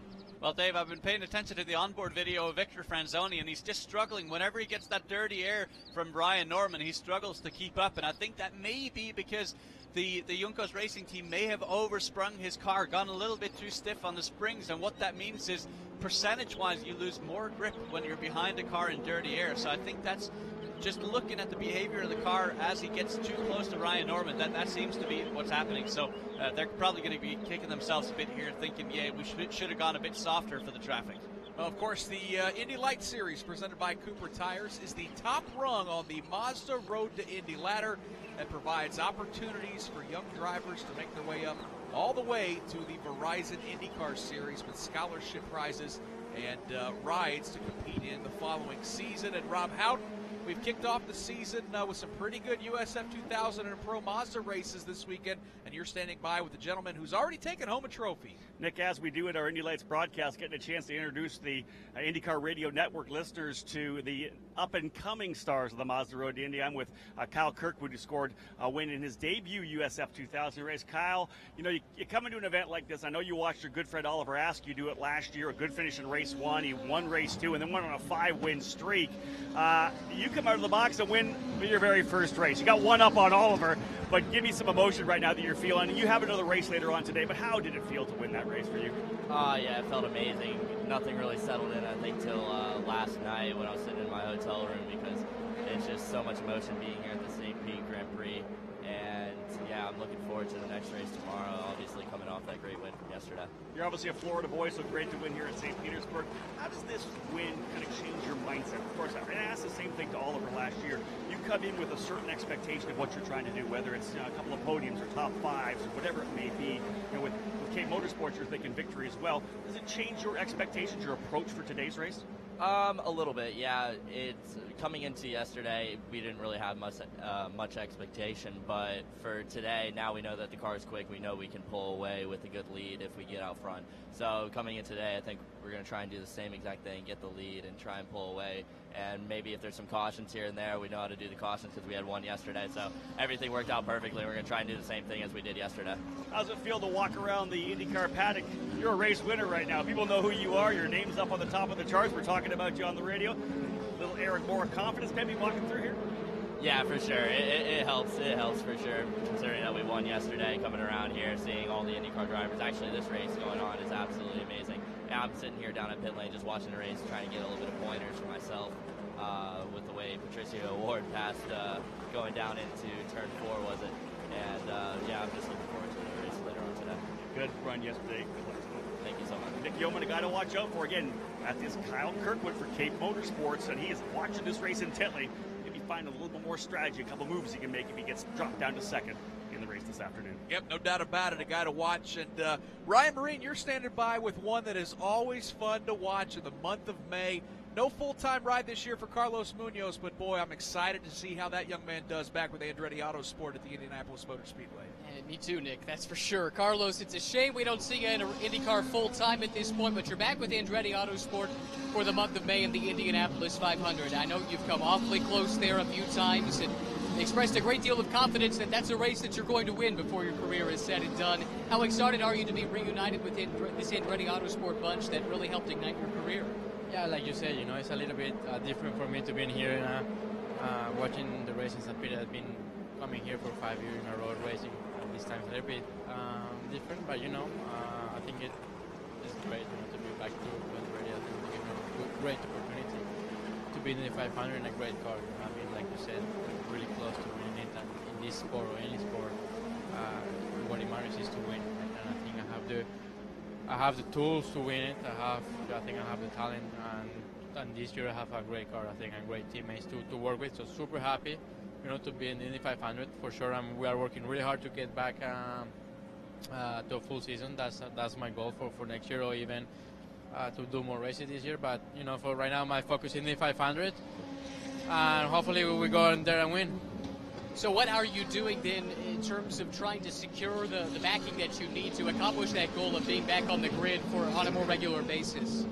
It's always the same problem for all the drivers. You just to find the sponsors right, and I think we're going to have a great sponsor for the 500. Hopefully we have a good result. We continue, but we are working not to depend on the result of the 500, so to have more races. Working next year to have the full ride, a good sponsor to represent the team of Colombia. So we'll see what we got. So right now just to focus on the 500 and been working really hard. And I'm learning the car the whole time, so physically you need to work really hard. How important is it to be with your team here this weekend, even though you're not in the race car? I think it's great, I feel like family. I've been with them for a long time, so I know all the people around, all the mechanics, all the engineers, so I have a great relationship. So it's not like I'm new in the team, I need to get used, Right away I was like back again home, so that helps a lot, right? With Michael, but I think it's important to feel part of the team, to know to have this sense of racing, because I'm home the whole time, and now I miss racing. At least I get out of that sensation a little bit coming here. Also talking to people, to sponsor from the team is great, So just doing a little bit, like you say, marketing work there. That now that you have to, so it's great to be back here, and I have one more still to prepare really well in the 500. We're looking forward to seeing you back in an IndyCar in the month of May. Thanks for the time. Thank you for being here, and good luck. All right, appreciate that, Ryan Marine. And Anders, I know Carlos Munoz is at a disadvantage, no longer being full-time in IndyCar, and I know the cars have changed a little bit. But, man, he's back with Andretti Autosport, who's won the last 2 Indy 500s. He's on my short list of guys to watch as favorites for that race because he has that place figured out. Well, don't forget, he wasn't full-time IndyCar driver when he finished second in his rookie appearance. I mean, granted, he was doing Indy Lights at the time, but the guy lives and breathes for the Indianapolis Motor Speedway, and every time he goes on track, I mean, he basically invented the below-the-apron line, through all the corners, and people just holding their breath saying, oh, eventually he's going to end up crashing. He never does. He's just an absolute beast at that track, and I think seeing him back with Andretti Autosport there is going to be great. They have such a great chemistry. Obviously, Andretti always have a great track at the Indianapolis Motor Speedway, and so I think he'll get right up to speed, and he'll feel at home within 2 laps. I remember telling people his rookie year after watching him in practice, as you mentioned, putting the left side tires below the apron. I thought, boy, he's fast, but there is no way he can do that for 200 laps. And Steve, lo and behold, he ends up second. Was second a few years ago when Alexander Rossi won the 500. I mean, that kid is awful impressive. You saw him win a lot of races and be competitive Indy Lights as well. A very talented young Colombian driver. Yeah, it's a shame that he's out of the series full time. And going back to turn 1 in Indianapolis, every day during happy hour, I go down to the very end of the VIP suite stands and stand up at the top and watch from up there. And it was just like, at that point, Anders Ray, he was the only one down there. Yeah. And now every time, more and more and more drivers are finding that line. And I'm assuming that Andretti has found a way to help him out, to help him make that line work for himself. And it'll be interesting to see, like Anders said, new car this year. Yeah, but the crazy thing about turn 1, not to take away the focus from St. Petersburg here, but the biggest thing about turn 1 at Indianapolis Motor Speedway rather is that the balance changes so much as soon as you go over that white line. The car frees up so tremendously, so you have to open up your hands and just let the car do the work. And it's tricky, and actually, somewhat along the same lines, it's not dissimilar turn 1 at St. Pete, even though it's 2 completely different applications, but it's the same thing in that you're going over those huge white landing strips here as you go into turn 1, and that really changes the balance of the car, and you have to open up your hands and let the car settle on the way into the corner. No doubt about it, the month of May is going to be a lot of fun as the Verizon IndyCar Series competes in the 102nd Indianapolis 500, and of course on Carb Day, the annual Freedom 100, one of the most fun broadcasts we do all year long. 17 and a half minutes to go here in Indy Lights race number 2. PATO Awards lead over Santi Urrutia is 4.1 seconds. Shelby Blackstock runs in third, 9 seconds back. Then you've got Neil Alberico who continues to get harassed by Ryan Norman as they battle for that 4th spot. Victor Franzoni runs in 6th. Dalton Kellett is 7th. Out of the race, Colton Herta will finish 8th today, and Aaron Telis is 9th. Well, we've been talking about guys that have run in Indy Lights and are going to be competing in one-off efforts at the Indianapolis Motor Speedway. Rob Howden, you're standing by with another one on pit lane here at St. Yeah, I've got one of the newest entries into the Indy 500, Connor Daly. Connor, it's been an up and down off season for you. Obviously, an incredible journey, you and Alexander Rossi on the amazing race. You come home to news that you'd lost your ride, which, of course, having to deal with that disappointment, but then spin that right off onto a new program with Tom Burns Racing and Air Force Racing. Give me your thoughts. You know what, the roller coaster of emotion you've had to go through, and now winning the most popular driver as well. Yeah, I mean, quite a roller coaster indeed. I mean, it's the winning the most popular driver thing. That meant a lot to me. I mean, to see how many people retweeted it and pushed it out there and actually cared, is really cool. I don't know what message it sends, if anything, but it meant a lot. So to now be here, to be a part of Tom Burns Racing and Dale Coyne Racing, it's an incredible combo. We got some really good people there. I've worked with them before. Dale has put so much into his team, like an incredible amount. Like there's so much there that has just evolved and become incredible, and I'm really happy for them. So it's cool to be a part of that, and we just can't wait for May, obviously. The life of a driver, again, ups and downs, it will push you as a person as well, and I think you've gone through a lot of things in the off season. You're really dedicated to your health and your fitness, and you're just focusing on putting a program together. Like any driver, you're not going to stop quitting, trying to get back here full-time into the Verizon IndyCar Series, but talk about the growth that you think you've gone through over the last, let's say, 6 months. Well, I'm going to write a book someday, and it's going to be really interesting, and it's going to be hilarious, and you're going to all be like, what in the world is going on with this guy's life? Because it has been quite a ride, and I'm still here, and I'm still going to bother everyone every single weekend, because that's my MO, and I'll be hanging around for as long as I can, and obviously I'm going to try to continue to work on the business side, continue to try and put things together, because I'm not going away. I still have things to prove here, and I know I can do it, and there are people in this sport that know that I can, and I'm excited to be ready for that chance sometime. Another year has passed, going to the 500. How is your approach going to be different? Every year is another learning experience for you. How much more confident, how much more prepared will you be this year? I think we'll be very prepared. I mean, obviously, it'll be tough because I haven't been in a car in 6 months, but it's still the Indy 500. We still have a week of practice. We've got a great team with Dale Coyne, and I'm excited. I mean, there's been a lot that's happened to me in that race, and it's been all over the place. So I just want to try and get through one where just something normal happens, or you just kind of have a good day. So we'll see. I mean, it's exciting. I feel prepared for it. I feel more confident every year going there.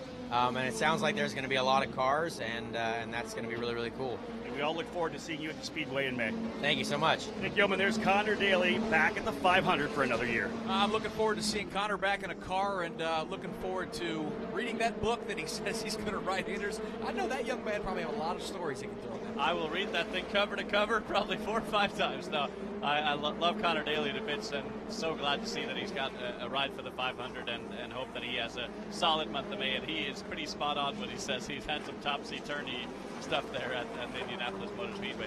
Looking up at the timing screen now, I'm actually pretty impressed with Shelby Blackstock. Yeah, he's turning laps within a half a tenth of Santi Urrutia.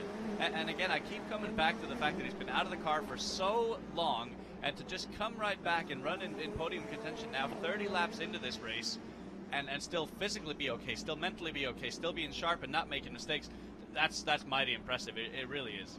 Tell you what, Steve, Neil Alberico's done a nice job as well. I mean, he was just hounded by Ryan Norman for about 5 or 6 laps, and now finally looks like he's been able to put a little breathing room between he and that 48 machine. Yeah, it's been similar with Neil. I don't think he's been in a car since the last race of the year. And I know he's spent a lot of time in the Philippines. He's kind of embraced his Filipino heritage recently, and he was telling me about he goes to visit his grandmother who lives on an island with only 1,000 people. Wow. No TV, nothing, and he loves it. And it's something that he'd never done before. And it's something that I think fans would love to get to know that side of Neil. It's a very different side of Neil, and it talks about why his personality is why it is. If you know Filipino people, they're kind of laid back, and And Neil sometimes needs a push, and I think he's finally getting a bit of that push. And I think probably being out of the car and not having a ride has done a lot to help push him to be a little bit more aggressive. And you're right, he's turning great lap times right now. That is, of course, the voice of Steve Wittich, who joins Anders Krohn and I here at the broadcast booth. Indy Lights action from the streets of St. Petersburg. 12 minutes to go, and PATO Award is still the leader. Steve, we had your good buddy Tony DiZino in the booth yesterday. Both of you guys covered motorsports for Trackside Online this weekend. Give fans that don't know an idea of what you guys have been doing with Trackside Online and where they can check it out. Well, if you want IndyCar coverage is on TracksideOnline.com. It's a subscription news service that it's $22 a year.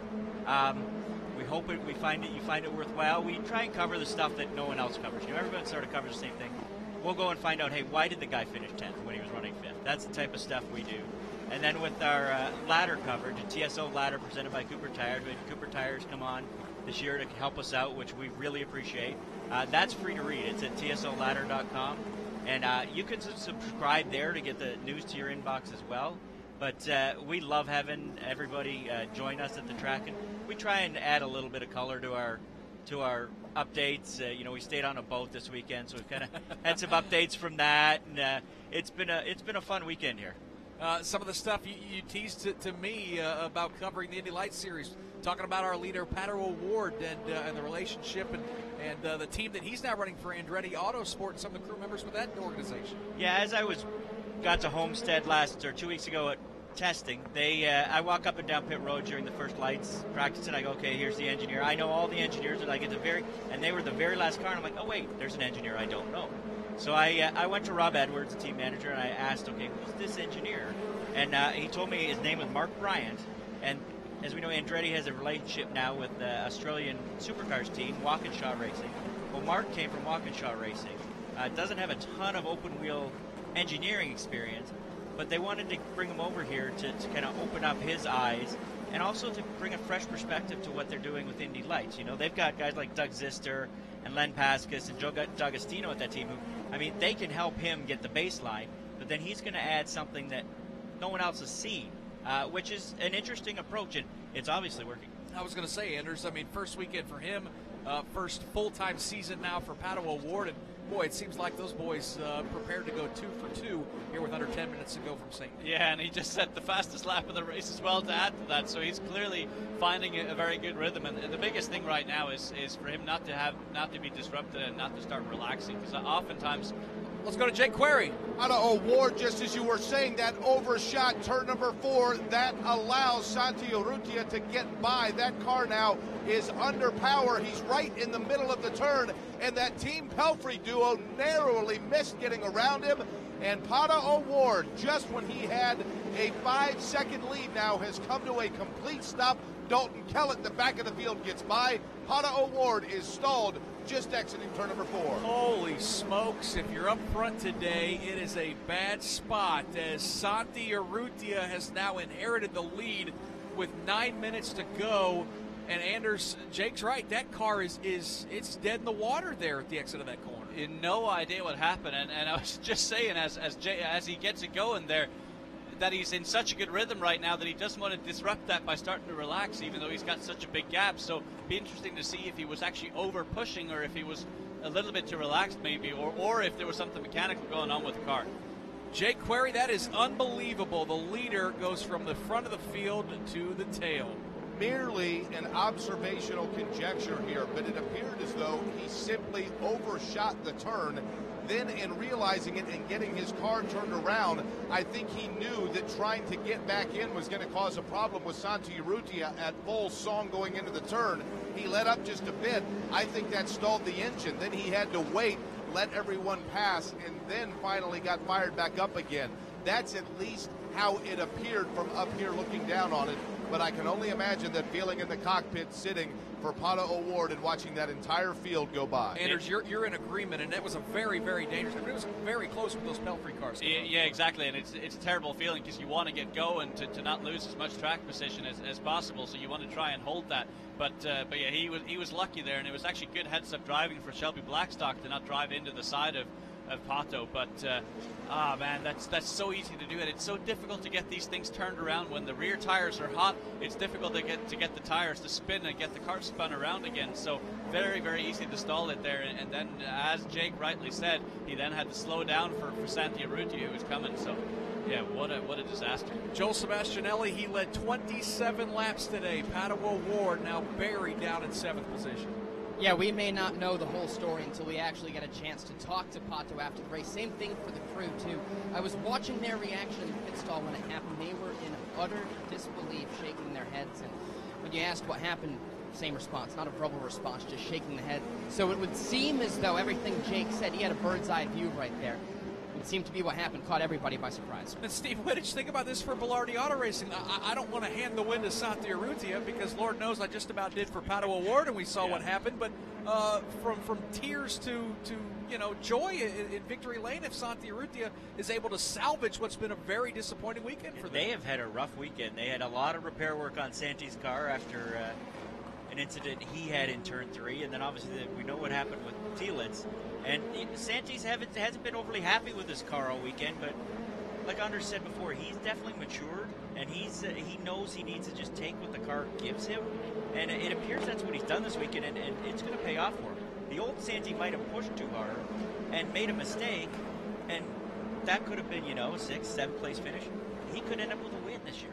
100%, and it's exactly this that you need to take advantage of. The weekends when you're the weakest, that's when you win the championship. It's not the weekends when you're the strongest. So Santi Urrutia is probably going to take a page out of this book later on in the season and say, hey, remember that weekend when we were struggling? Yeah, that ended up being a pretty good weekend because we kept our heads on straight. But also, I mean, now for Neil Alberico and Shelby Blackstock, Team Pelfrey didn't think they were going to be on the grid until Monday this week. And here they are with a potential double podium finish on their hands. Rob, I thought yesterday's Verizon IndyCar Series knockout qualifying was one of the most wild and bizarre things I've ever seen. But go ahead and throw this Indy Lights race right up there with it, buddy. Well, I'm down here with the Team Pelfrey guys, and they just have these devilish grins on their faces. Like, I cannot believe what's happening. You've got to be kidding me. And again, I talked to Gary Neal. He's like, it's not over yet. It's not over. But the devilish grins are there. They're watching this unfold. Yeah, they're setting up to have a couple of podiums here today. And Jake Query, we may have a battle in our hands for 2nd and 3rd as Neil Alberico chasing down Shelby Blackstock to turn 3. Yep, Blackstock with his teammate just behind him. Ryan Norman's not going to let them out of view. He's right there as well, should there be any sort of a hiccup. The leader, Santi Urrutia, has pretty much checked out on these 3. But again, as Rob Houghton had mentioned, that's the podium you're looking at, Blackstock, and then just behind him, his teammate Neil Alberico. But Ryan Norman, Dave, is staying right there, as I mentioned, in case there's any problem with those Team Pelfrey cars. I'll tell you, the last 10 minutes or so, Neil Alberico is slowly, I think, reeled in his teammate in Shelby Blackstock, making 2.5 car lengths as they make their way through turn number 10. Also, about 10 minutes ago, Ryan Norman brushed the outside wall coming out of turn 10. Apparently no damage, or if there was any, not enough to cause him to lose any spots, but that battle for 2nd, it is definitely heating up here in St. Pete. 4 minutes to go, Anders Cronin. That's what you expect to see at the end of the race. These guys are pushing hard. Ryan Norman would love to score a podium here in St. Pete. Yeah, and I think he's smelling blood now because he can see that he's quicker than these two, so he's just got to try and find a way to get past them. And it's not easy around the streets of St. Petersburg, but it's definitely doable, and especially if he gets a good run off the final corner, that can set up a really good momentum for him. So he really hasn't, looked like he has,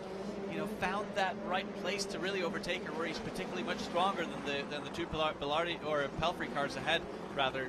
But yeah, anything can happen. Urrutia, Blackstock, Alberico, Ryan Norman, and Victor Franzoni, the top 5. Rob Houghton? Yeah, Nick, you and Anders and Steve as well, but obviously been talking about the fact that we've always wanted Santi Urrutia to have that better start to the season. He's always had some issues. There's been times into the wall. Just hasn't had the start he needs to get, out to that really good jump out of the gate. But Anders, can you believe this right now? Not a happy guy yesterday, even finishing where he did. There's a good possibility if we run the way we are now, he's going to head to Barber Motorsports Park with a point lead. Yeah, exactly. And I think if he gets there with a bit of momentum and feeling like luck is on his side, I know there's a lot that goes into his mind as well, feeling like he's got some unlucky breaks over the last couple of years. Well, he's just been gifted 2 huge lucky breaks over the last couple of days, despite their challenging start to the weekend. And if he goes to Barber Motorsports Park with the same exact mindset of not going for the win every single session, but just making every session as good as you possibly can and seeing where that takes you. That'll be the key. And Steve, this is the amazing thing because Santi Urrutia, I mean, we rolled off the trucks. He was down 5th, 6th, 7th fastest for the majority of this weekend. So again, to hammer home this point, for him to come home with 2 podium finishes and possibly a win here in the next 2.5 minutes is pretty remarkable. Yeah, it's really amazing. It's been, you know, you talk to the team and they said all testing, all practice, it's been Aaron Telitz has been leading the way and had the good car, and Urrutia just, they haven't been able to find out what he likes with the car this year, and it's, you know, like Honor said, patience is going to pay off for him. And I will say, to Aaron Telitz's credit, obviously he hasn't had the opportunity to show what he can do this weekend, and I bet you we'd be talking about him a lot more than we have been in the last couple of days, and I'm pretty certain he'd be fighting for wins, but Ryan Norman now getting very close there to Neil Alberico. Ryan Norman, Jake Query, he wants that final step on the podium. Absolutely does. Dave first, I think, was dead on it when he talked about Norman getting a little bit loose in turn 10 because the same happened exiting turn 3. I think what's happening is Ryan Norman, knowing that podium is right there so close in front of him with Neil Alberico in sight, is simply pushing any chance he can when he knows he's got a straight to try to get some speed.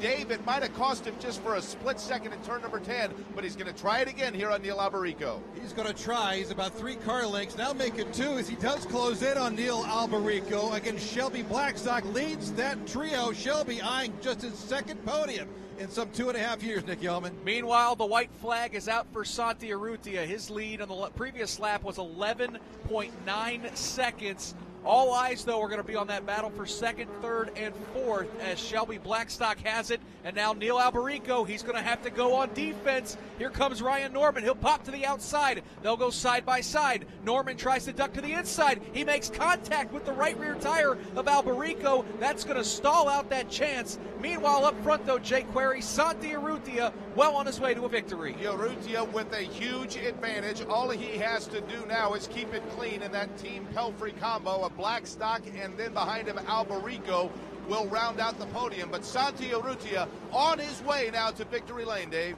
Santiago Urrutia might look around him and see success all around him. The Mahaffey Theater, those who performed there, the Salvador Dali Museum, about the $1 million yachts as well.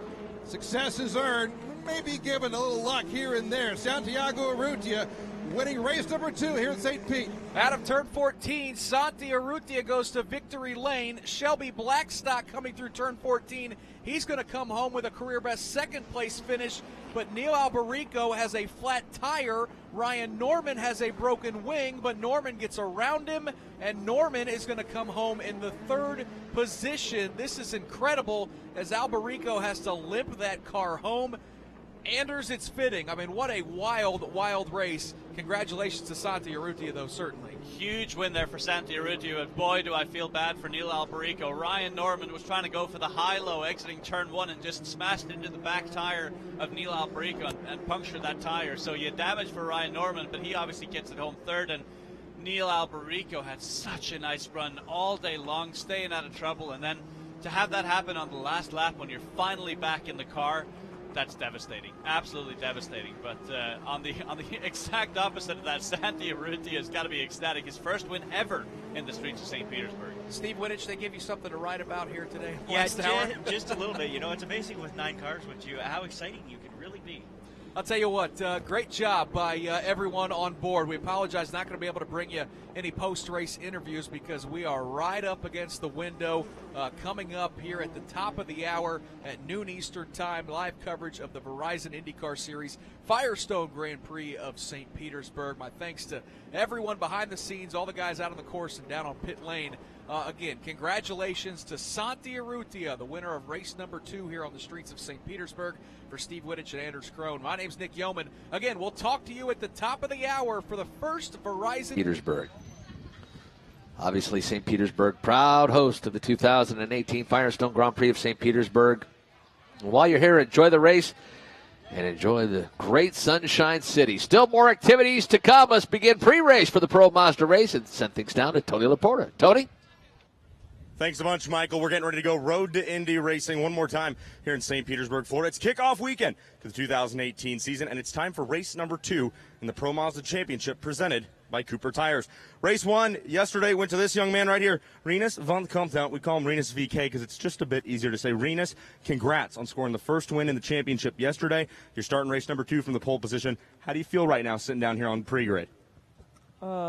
I feel pretty good, actually. Not nervous at all. I know I can do it. I did it yesterday, even from P8. So I know the team gives me a good car, and just have a great start and just go for it. Now, you talk about getting a good start here in St. Petersburg. You enter the turn 1 here on the width of a runway. Literally, you exit on the width of a sidewalk. What's the most important thing to having a good start here in St. Petersburg? Well, turn 1 is messy always. Like in every race here, turn 1 is messy. So if I just can get through that and keep my position, I'll try to keep it as hard as I can. All right, Rinus VK, congrats again on the win yesterday. Congrats on the pole. Best of luck. Just do a good job. Keep these Cooper tires underneath you, and we'll see you in victory lane, all right? Okay, no problem to me. Thank you. All right, Rinus VK, winner from yesterday. Now we're going to move back to second position on the starting grid here from BN Racing. It's the young man from Chicago, David Malukas. David, starting on the front row alongside race 1 winner from yesterday. The only thing that matters right now is, do you have anything to give Rinus a run for his money here in race number 2? Yeah, we had a good quali 2. Quali 1 we had some issues, but quali 2 we finally put it up here on the top row. So I'm quite excited to see what this race will bring. I think we're all excited. We're just like you. We're on the edge of our seats getting ready for race number 2 here. You raced in USF2000 last year. You had a late start to the season, but you ran USF2000, looked very strong. You now make it up to Pro Mazda. This is the new PM18 from Tatas with the Elite Engines power plant in it. Talking about this car, how does it feel to drive? It sure does sound good. Yes, the car sounds amazing. Car feels amazing. Everything about the car, there's no negatives with it. Everything, it flows. Everything, it's beautiful. I love it. And then same question to you that I asked Rinus, and it's a different question for you because you're starting on the outside of row number 1. Every race, the start is so crucial and important. What is the biggest key factor to getting a good start here in St. Petersburg on this very tricky turn 1? Well, I'll have to see how it goes, but, just have to be careful. I got to be focused, look around, and make sure that nothing happens this first lap, but just so I could stay there, All right, David Maluk is starting in second position for this one today. We hope to see some fancy moves out there, see you get a little jiggy with it. Best of luck, and thanks for the time. Thank you, man. All right, that's David Maluk starting in second. We just spoke to your pole sitter, Rinus VK, who scored the round 1 win yesterday. Like David said, these PM18s, the Tatas chassis, and that beautiful sounding engine from the guys at Elite Engines, they have done a great job with this car, and you're going to hear them fire up here in just a little bit. Folks, if you're still here walking around after that exciting IndyCar race that just concluded, we encourage you to sit down, get a seat, and enjoy these last 2 Mazda Road to Indy races of the weekend. Because, folks, this right here is the future of the Verizon IndyCar Series. The Mazda Road to Indy, the only thing of its kind moving drivers from karting up to the top level of American open-wheel racing. So sit down, get something ready to watch. We're getting ready for Pro Mazda race number 2. And coming up right after this one, it's going to be the second and final race of the weekend, the USF2000 Grand Prix of St. Pete, coming up right after Pro Mazda.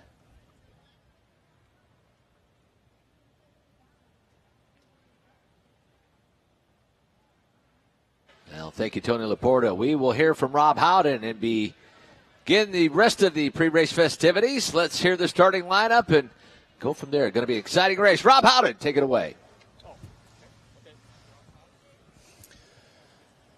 Couple of great interviews to get things started here for what, as Tony told you, will be the final race of this doubleheader weekend for the drivers in the Pro Mazda Championship presented by Cooper Tires. Again, this is the entire Mazda Road to Indy, presented by Cooper Tires. And again, we just saw a number of our graduates run in the Verizon IndyCar Series race, and that was a great one for sure. I was down on pit lane for IndyCar Radio, and wow, that was a wild one to see how that thing was going to shake down. And I think the storyline, of course, will develop throughout the remainder of the day and throughout the week as they get set to head to the next event on the schedule.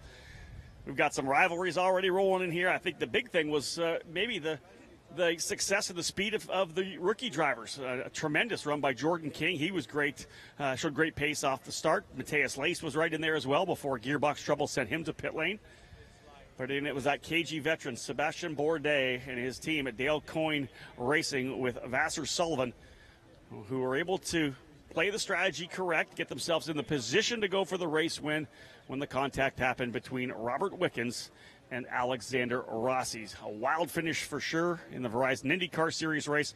And we're going to give you a look here in the next two events to cap off the day's schedule at what is really the future of that program, the future of the Verizon IndyCar Series, because as you know, the winner of the Indy Lights Championship wins a scholarship for $1 million to run in the 2019 Verizon IndyCar Series, usually 3 to 4 races, including the Indianapolis 500. USF2000 champion moves up to the Pro Mazda category with a full scholarship from Mazda.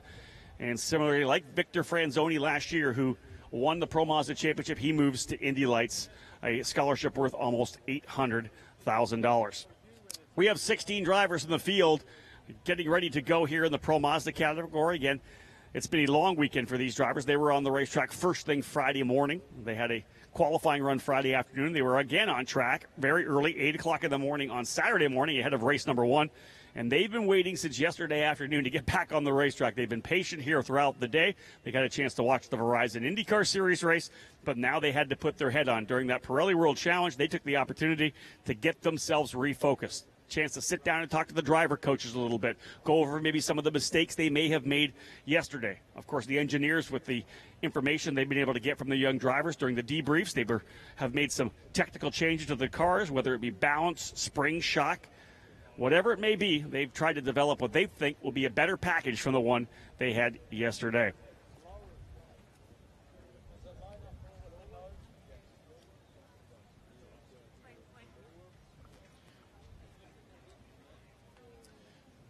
Like the Pro Mazda drivers, the USF2000 competitors now in their cars in the paddock area. They'll roll out here once we get done with the Pro Mazda category. So USF2000, the very first rung of the Mazda road to Indy, preparing themselves in the paddock. Let's have a look at the grid as we have 16 drivers who are set to go racing here this afternoon in what is the Pro Mazda Grand Prix of St. Petersburg. On row number 8 on the outside for Fat Boy Racing, it's number 83, Charles Finelli. Finelli in the carbon fiber black 83, starting 16th. Inside of Finelli, it'll be the rookie driver Chris Wright in the number 78 for BN Racing. Moving now up into row number 7 on the outside, the young Canadian pilot, just 15 years of age, the rookie Antonio Saravalli in the exclusive Autosports number 91. He'll start 14th alongside James Raven for DE Force, the rookie, starting in the number 12. Moving now to row number 6, it'll be 11 and 12 in the order. Rafa Martins, who had trouble early in race number 1, will look for recovery here in race number 2. The young Brazilian driver brought here by Tony Kanaan to come be part of this Mazda Road to Indy. Martins in the number 80 for Team Pelfrey, starting in 12th. In the 11th spot inside of that row, one of the other Pelfrey cars, the number 81 of Andres Gutierrez, the young Mexican driver, starting in 11th. Moving now to row number 5, into the top 10. On the outside, a brand new team, RP Motorsports Racing, coming over from Europe. Lodovico Lorini in the number 27 will start his PM18 in 10th spot. Alongside him, veteran Mazda Road to Indy driver Nikita Listoshkin, the Russian who now lives in Los Angeles, will start 8th in the Cape Motorsports number 8. Moving up to row number 4 now on the outside, running for Juncos Racing, driver out in New York, the rookie Robert McGinnis won here last year in USF2000. He'll start the number 9 in the 8th position. Inside of that row, a driver to keep your eye on for sure. Harrison Scott in the number 10. Harrison, a top driver from Europe, won the Euro Formula Open Series last year, the rookie for RP Motorsports Racing, starting in 7th.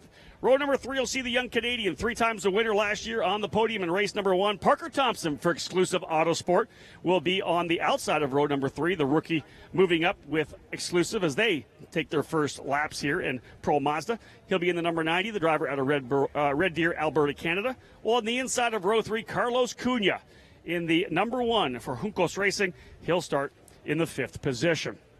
Again, they're working to get the track repaired over in turn number 10, the damage that we had for the Pirelli World Challenge event. They, of course, went red and then checker, so getting that damage repaired. We'll go back and look at the final 4 drivers on the grid. Row number 2, a solid young American driver, his second year in the Mazda Road to Indy from Idaho in the number 82 machine for Team Pelfrey. It's Stingray Robb on the outside, starting 4th. Well, on the inside of him, another American driver holding that soul red colors on his Cape Motorsports entry, last year's USF2000 champion, Oliver Askew from Jupiter, Florida, starting in the 3rd position.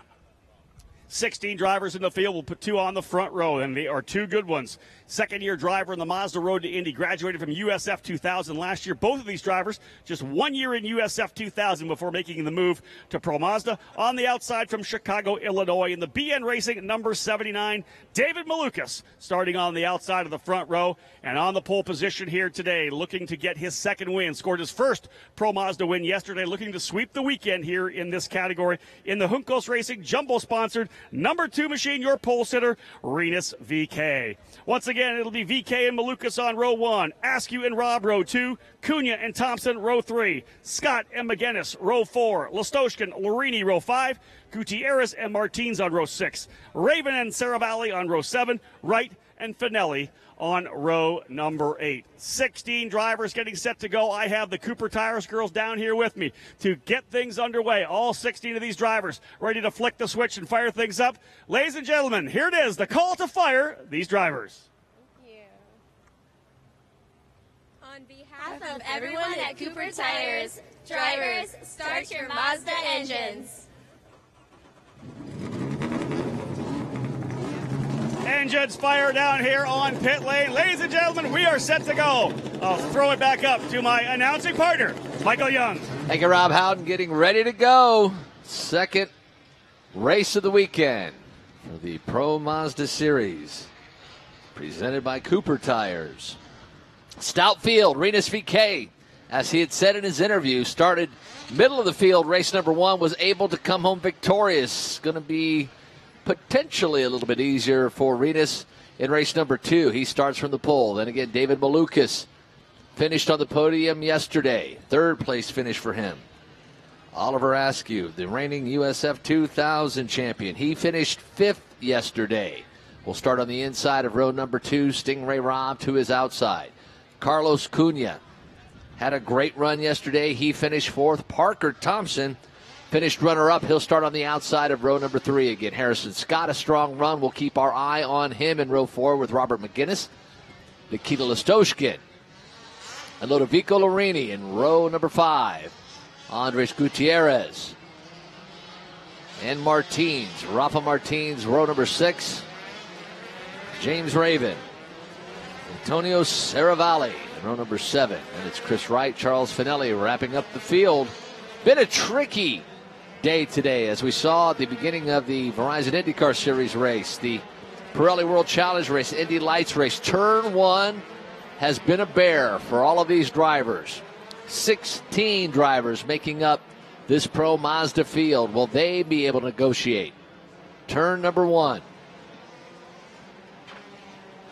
And thank you, race fans, for staying here. You're about to see the future of open wheel racing. Again, the second run of the Mazda Road to Indy program. This is the Pro Mazda Series presented by Cooper Tires. Field through turn number 9, making their way through turn number 10. Eyes will be on the pace car. Field beginning to bunch up. They'll start 2 by 2. See a little bit of debris, it looks like, there right at the exit of turn number 9. Not in the racing line, but if they go wide, there's another piece of debris. I don't know what had just happened, but there are 2 huge pieces of debris that either came flying off a car, not sure where they came from.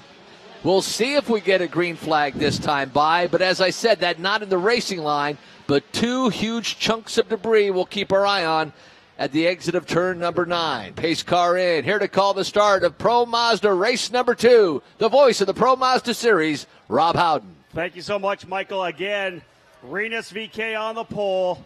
It'll be David Malukas off pole. Rinus VK trying to win back-to-back races, being thrown the yellow flag. As you said, yellow flag. They'll hopefully get the call from the mechanics. Little bump early.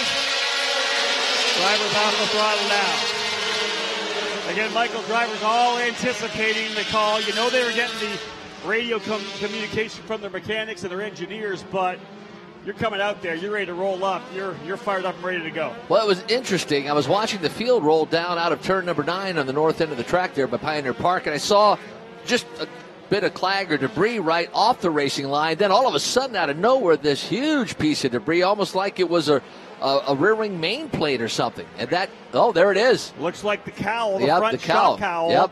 for Charles Finelli in the number 83. His cowl goes taken off. At least that's one of the pieces that are eventually on the racetrack. You said maybe more. There was more.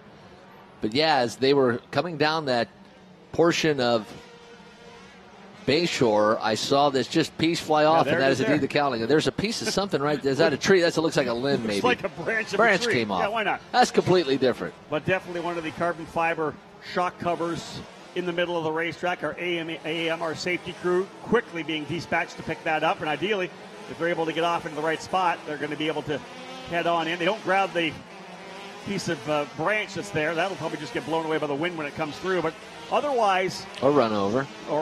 And caught underneath the car. All right. That'll work. So, again, 16 drivers here in the second rung of the Mazda Road to Indy. We welcome in all of you who are listening and watching live on the Mazda Road to Indy app. If it's on your mobile phone, maybe roadtoindy.tv as well. Give me some. You may be watching on the IndyCar race control page, Facebook Live, YouTube. Obviously, so many opportunities to be able to catch the live video, the live play-by-play that we are providing. Again, Rob Howden alongside Michael Young to give you this second out of the doubleheader for Pro Mazda. We got back-to-back races. We'll have the drivers in the USF2000 series out to cap off what has been a fantastic weekend here at the Grand Prix of St. Petersburg. Unsure why we didn't stack them up there, but again, bringing it around here. This race, drivers getting settled in. 25 laps or 40 minutes. 25 lapper, and because we didn't go green, we're going to knock that first lap in the books. We have a certain amount of time, so they'll put lap number 1 in the books here, and Rinus VK in the number 2. The Hunkos Racing entered, Jumbo's sponsor machine, Jumbo Supermarkets in the Netherlands. Rinus VK, a Dutch driver who made his debut last year in USF2000, an absolutely stellar debut. Just had the consistency, ran well, found himself with race wins, but he was just always there in the top 3, top 5. So what does this do to the drivers now? It's been over 24 hours since they've raced. They've watched everybody else go. They're antsy, and then they get debris on the track. They can't go when they want to go. You really think they're having to check themselves, hey, we need to settle down and get a good start here? To be honest, we have drivers here that have a lot of experience. Maybe it was USF2000, younger drivers just really wanting to get at it, get antsy, as you say. These guys have been around a long time. They've run either 1, 2, 3 years of USF2000, whatever it may be. They're very comfortable. They'll get themselves reset. They've been doing this before for many years. It's not like they came out of playing basketball at high school and jumping into a race car. Most of these kids started racing karts at 5, 6, 7 years of age. They've run national, international level karting. These guys know what it means to get themselves mentally prepared for a race, and I think they're going to be good to go when we bring them back around. They'll go 2x2 once again. VK alongside Malukas. VK in the 2, Malukas in the 79. It'll be the young Florida driver, Oliver Askew, your reigning USF2000 champion in the number 3. In the 3rd spot, Stingray Robb in 4th. Row 3, Carlos Cunha alongside Parker Thompson, the Brazilian, and the Canadian. Row 4, Harrison Scott from the UK and Robert McGuinness from New York, Nikita Listoshkin and Lodovico Larini rounding out your top 10. Here they come, Michael. We're going to go green flag racing. In fact, the green already being displayed. Everybody's stacking it up. That was an early green. Big start here for the number 10 of Harrison Scott. Harrison Scott goes to P1. They threw the green very early. I think it caught everybody off guard. Let's see if they can get through cleanly. It appears that thus far, turn 1 clean, turn 2, you hold your breath, coming through here side by side. Give each other room, guys. One driver coming down pit lane, that is the number 83 of Charles Finelli. They've had mechanical issues throughout the weekend with that car. Otherwise, Michael, people getting through 1, 2, 3, 4. We cross our fingers for 5, 6, and 7. They look good so far. I will say this, Harrison Scott starting on the inside of row number 4. Talk about a jump. To jump that far, and after the struggles he's had at being quick all race weekend, that's the way to get her done. So it's Scott Askew, Parker Thompson as they crossed the starting line. I think he pounced. I don't know what Rinus VK was doing. They threw the green unbelievably early. Normally they'll line them up coming here. They were barely out of turn 14. The green flag was flying, and everybody just jumped on it. So, again, a shake-up here for sure as we'll see them come around, and we'll give you the lineup. Harrison Scott for RP Motorsports Racing is your leader in that number 10. Running in second, Oliver Askew. In third, Parker Thompson. We'll go 2 wide further back. That's James Raven, and I believe Andres Gutierrez running for 7th and 8th, Michael. Carlos Cunha and Martins going at it. That is for the 4th position. Martins will hold on to it. Cunha wants it. Nice battle going out of turn number 3. We'll keep our eyes on that battle for 4th. I'll tell you, Harrison Scott out where he is into the lead. That is a pass there further back to right. I think it's Martins potentially. But here they come again through that 6-7 combination. But again, these young, we got yellow. Full course yellow again. Not sure why. Full course yellow on the racetrack, Michael. We'll see if something comes up when we scan around through the various video locations. Yeah, a completely different look to race number 2. Race 1 was Parker Thompson. Yeah. Parker Thompson, the number 90. Not sure what happened to Parker, but. Well, it must have been down in turn 1 because he came across the line in 3rd place. And I saw him come down at least in 3rd place. I'm not sure what happened to him. He was 3rd coming across the line. Parker Thompson potentially together with the number 3 of Oliver Askew. Unsure yet what happened to Parker Thompson at this point. Well, a very, very odd situation. Here we go as the field comes by. Let's keep our eye on the field. Could be a transponder issue because there's Parker Thompson still there. All right. Lucky to have Jeremy Shaw behind us kind of having a look. He's hand scoring the race as it is. So Parker Thompson still on the racetrack. Those of you fans of Parker back in Red Deer, Alberta, or Exclusive Autosport, which is based in Saskatoon, Saskatchewan. Indeed, not Parker Thompson. He's just following the order on live timing, but indeed on the racetrack with an issue. Some issue with the transponder on the car, so they'll have to hand score Parker Thompson. We'll make sure we make note of that as we work our way through the order.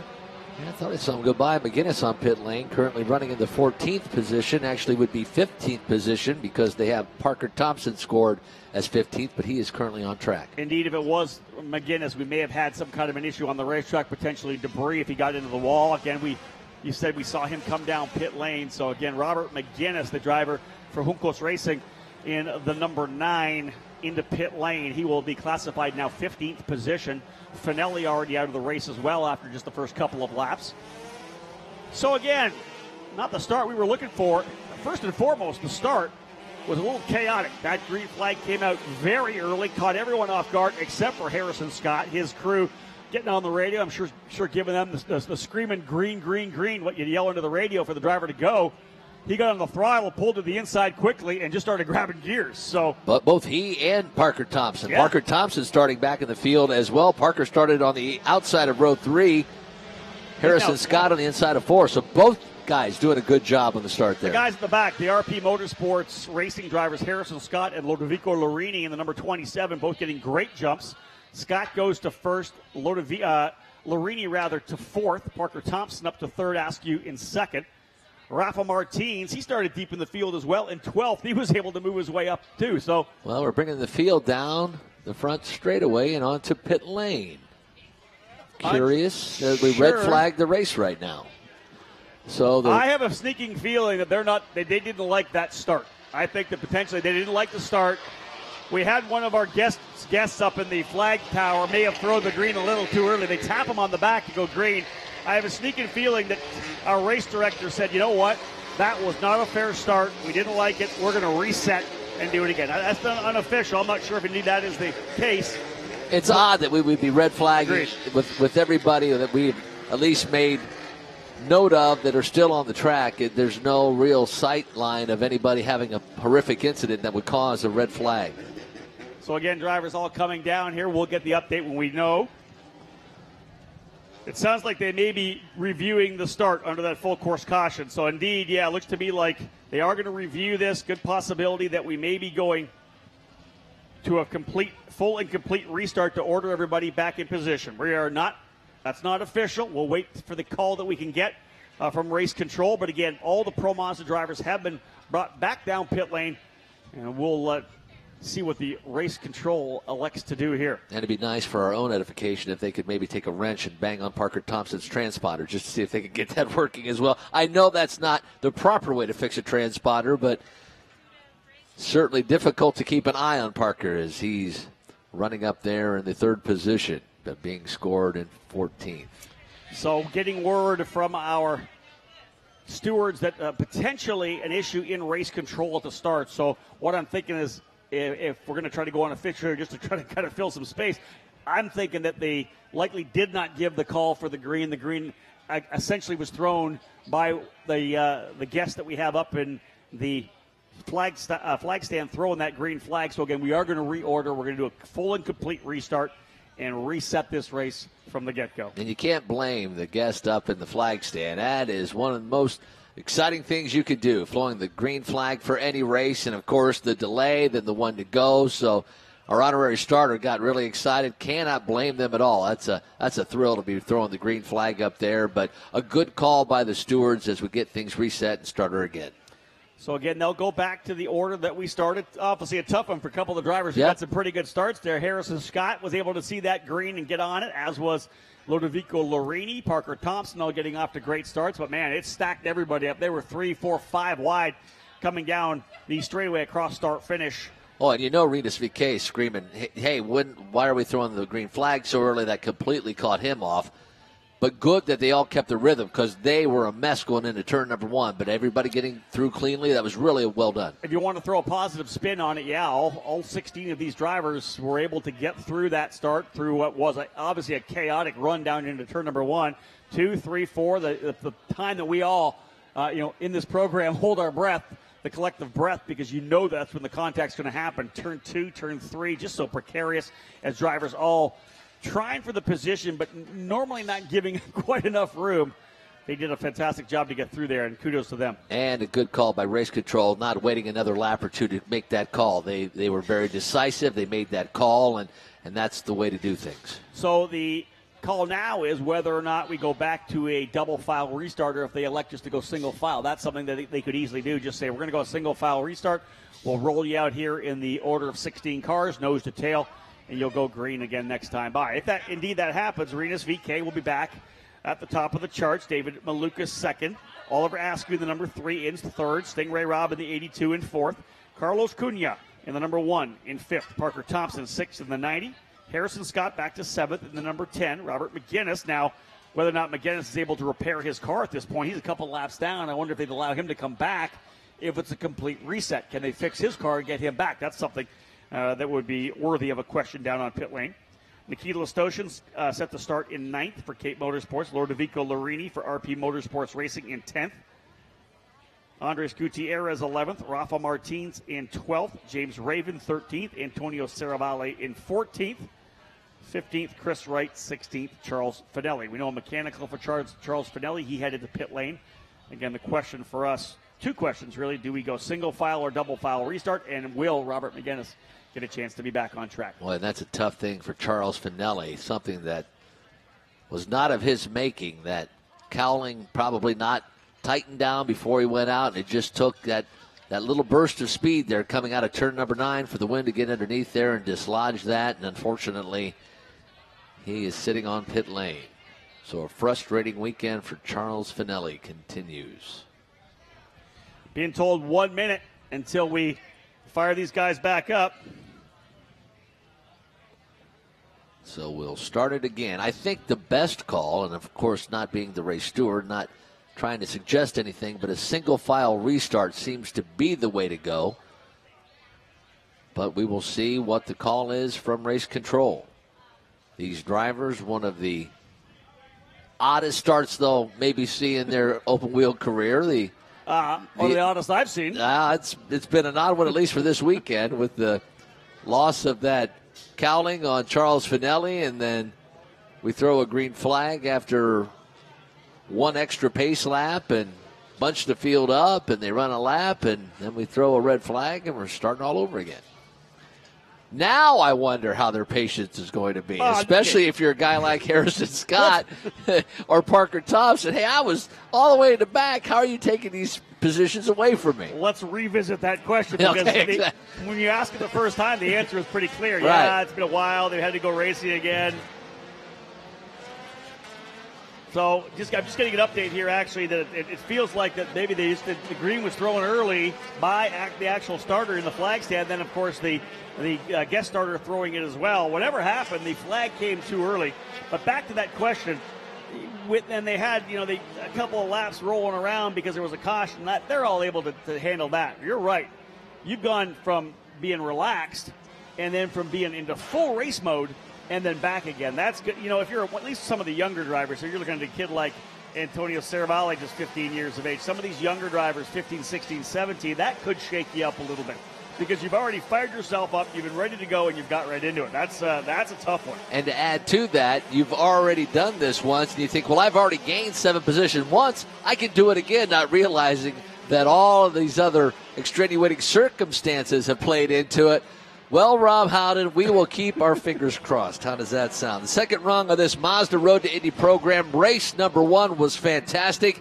We will get race number 2 officially underway. We'll keep our fingers crossed that we can keep it green. The field making their way through turns 13 and 14. We'll see if it's a single file restart. I believe it probably will be single file.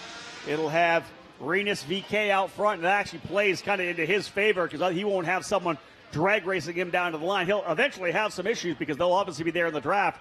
But when you go 2x2, that allows 3x3 and sometimes 4x4. Indeed, a single file start. Rinus VeeKay, the young Dutch driver, will bring him out here in the Uncos Racing number 2 entry. Here they come. And now green flag flying. Paul Blevin throwing that green. Here comes Oliver Askew looking to the inside of David Malukas. Parker Thompson down to the inside of the racetrack, further back as well. Big lock up there from the outside. One driver pushed it a little bit. That, I believe, was David Malukas locking it up going into turn number 1. He's able to hold the spot. Oliver Askew slotting into that 3rd position. Didn't force the issue in turn number 1. Drivers thus far getting through 1, 2, 3, and now we're to 4. Very good start for Rinus VeeKay. That's what he wanted to see. We had a couple of drivers going into turns 4, 5, and 6, 2 wide, and they make it stick all the way through. I like to see what these young drivers are doing right now because this is the key. Get seat time here at St. Petersburg. I've told them before, you need to get out of here without damaging your race car. We've seen, especially in that Indy Lights race, Michael, challengers for the championship in the wall. Issues for Aaron Telitz, issues for Colton Herta, issues for Pato Award as well, which gave Santi Urrutia the win. You got to finish here if you want to win a race. Not sure if Cunha did it on the start, but he got around Stingray Robb, so move Cunha to P4, Stingray Robb down to P5. We'll give you a full field rundown when they come back across the line once again. Rinus VeeKay is your leader. David Malukas again running in second. In the 3rd spot was Oliver Askew. 4th was Carlos Cunha. In the 5th position is Stingray Robb. 6th spot is Harrison Scott. 7th, again, an issue with the transponder. That's Parker Thompson. Thompson now in the 7th position. Nice battle with Raven there and Andres Gutierrez. They continue that battle then through turns 2 and 3. Good start here for Rinus VeeKay. He'd like to score a couple of race wins. There's a good battle further back. That's, I think, a move for potentially 3rd or 4th. They're side by side through there, Michael. I think that was 5th. I think Harrison Scott got around Stingray Robb. Harrison Scott had a little taste of running up front and is on his way forward. Harrison Scott, the RP Motorsports Racing entry, 12 wins last year in the Euro Formula Open category, and he is wanting to translate that into success here on the Mazda Road. Here comes a battle into turn number 10. That's, I think, Oliver Askew. And around the outside of Oliver Askew goes Carlos Cunha. Wow. He was not able to make it stick, but very aggressive, already picking up a couple of spots. So both Rinus VeeKay and David Malukas able to stretch away. This is now the battle for 3rd, 4th, 5th, 6th, 7th, 8th, 9th, and go all the way back to the end of the order. Oliver Askew pressured aggressively by Carlos Cunha, the young Brazilian driver. They'll work their way down into turn number 1 once again. Askew running the inside. There's a move to the inside as well. Aggressive. That is, I believe, Harrison Scott going to the inside of turn number 1. Michael Scott wants to get forward here. He is very aggressive. Already looking every corner. He's showing a nose. It's like I think that's Parker Thompson right there as well, right on the rear wing of Harrison Scott. That is, again, I think for the 5th or 6th spot, or that may be the 82. I think Stingray Robb got around Harrison Scott. Yeah, exactly. Indeed, you're right. That's the 82 getting back around. Boy, I don't know about Oliver Askew. He had a rougher start, but he's got a whole pack of cars behind him. He wants to check out, able to gap it now about 2 car lengths. Cunha, Rob, then it's Harrison Scott. That's the battle for 3rd, 4th, and 5th. Michael, remember, we were expecting this to be either 25 laps or 40 minutes. We're already on the clock, so it's going to be 20 more minutes, 19 and a half left. Little wide on the entry to turn number 14 for Harrison Scott. He pushes wide. Rinus VeeKay now out to almost a full second ahead of David Malukas. Askew has got Cunha right in. Look at Oliver Askew. He's driving the inside. Cunha's going to try the outside of 1. Carlos Cunha to the outside of 1. Does he get it coming through? We don't see. He does. Wow. Great pass for Carlos Cunha on the outside of turn number 1. Beat Oliver Askew. Look at these guys. 2 wide into 4. Stingray Robb goes to the outside. Below him is Harrison Scott. Scott makes a move. He gets around Stingray Robb. This is tremendous racing here in Pro Mazda. Drivers giving each other room. They were 3 wide at one point coming into turn number 4. Harrison Scott gets around Stingray Robb. Parker Thompson with front row seat watching it all unfold. Oh, and he was stalking coming out of turn 14 as well. As he was coming down, I could see Parker's, if I could get inside that helmet, his eyes were getting big. 18 and a half still to come. Rinus VeeKay, David Malukas, Oliver Askew falling back just a bit as Carlos Cunha makes his move forward.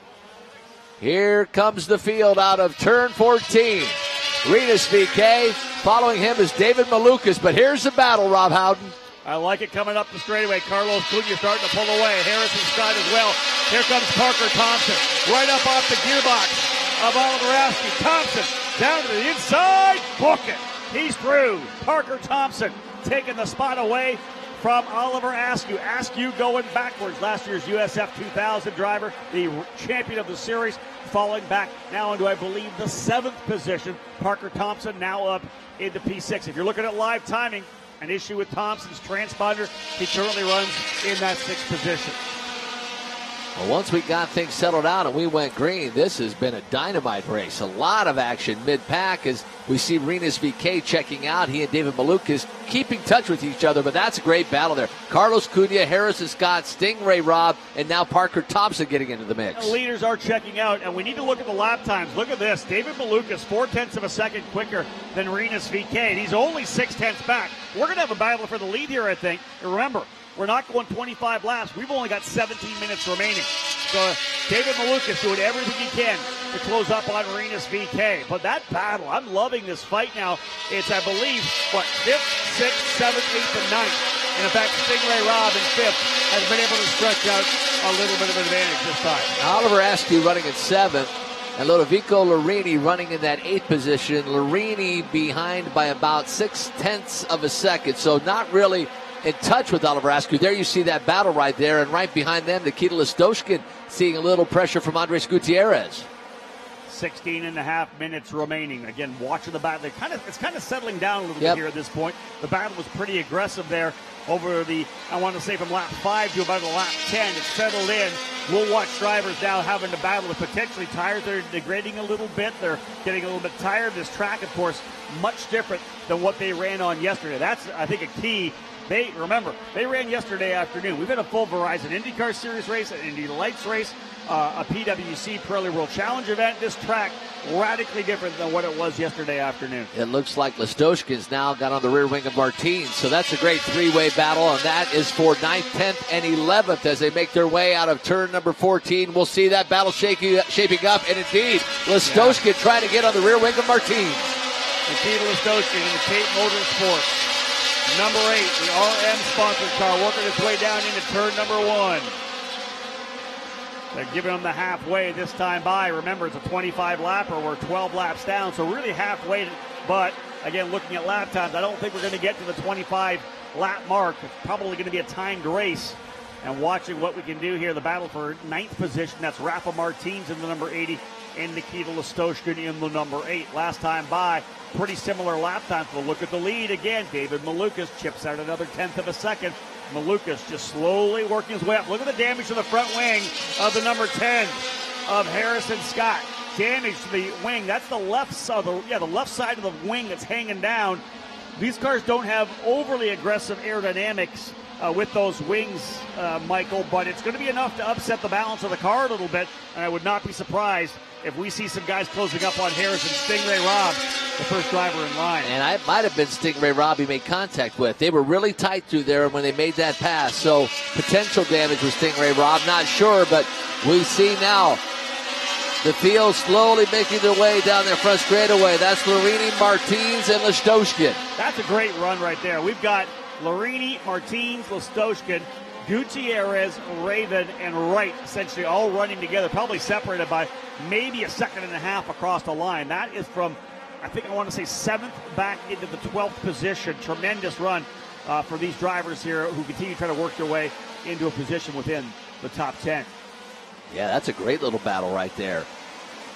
Martins and Larini. Now Martins starting to put pressure on Larini, and Listoshkin putting pressure on Martins. No one can make a mistake. There again, the battle for 8th, 9th, and 10th. Number 91 of Antonio Saravalli. He and, I believe, Charles Spinelli just coming across the line. Yeah, battle for the lead starting to shape up. It's still not great yet, but about 7 car lengths separate our leader, Rinus VeeKay, from David Malukas. Well, here's the thing about Malukas. Every lap, he's just chipping away a tenth, a half a tenth. Still 13 and a half minutes to go. He's down to within a half a second. When that draft starts to really come into play, he's going to be able to close up on VeeKay.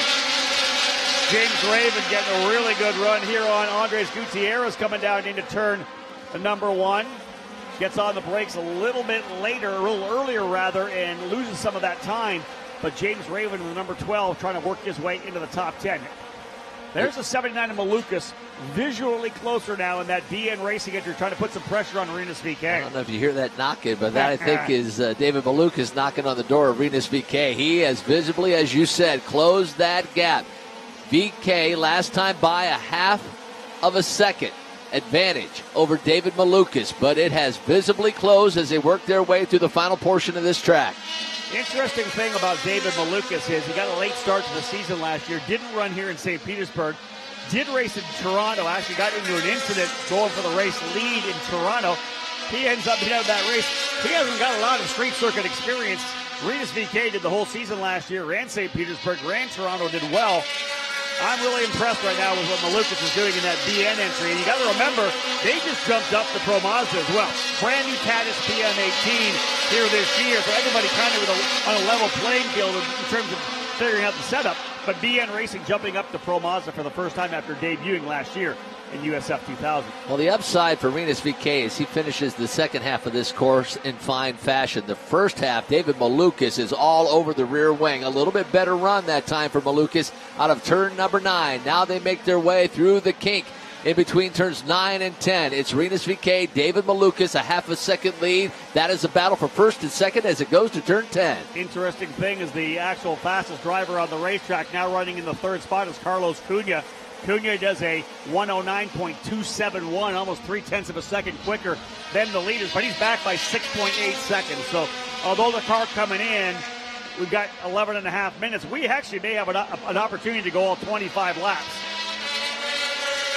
Margin at the stripe last time by a half second, VeeKay and Malukas. Here comes David, though, in that number 79 machine.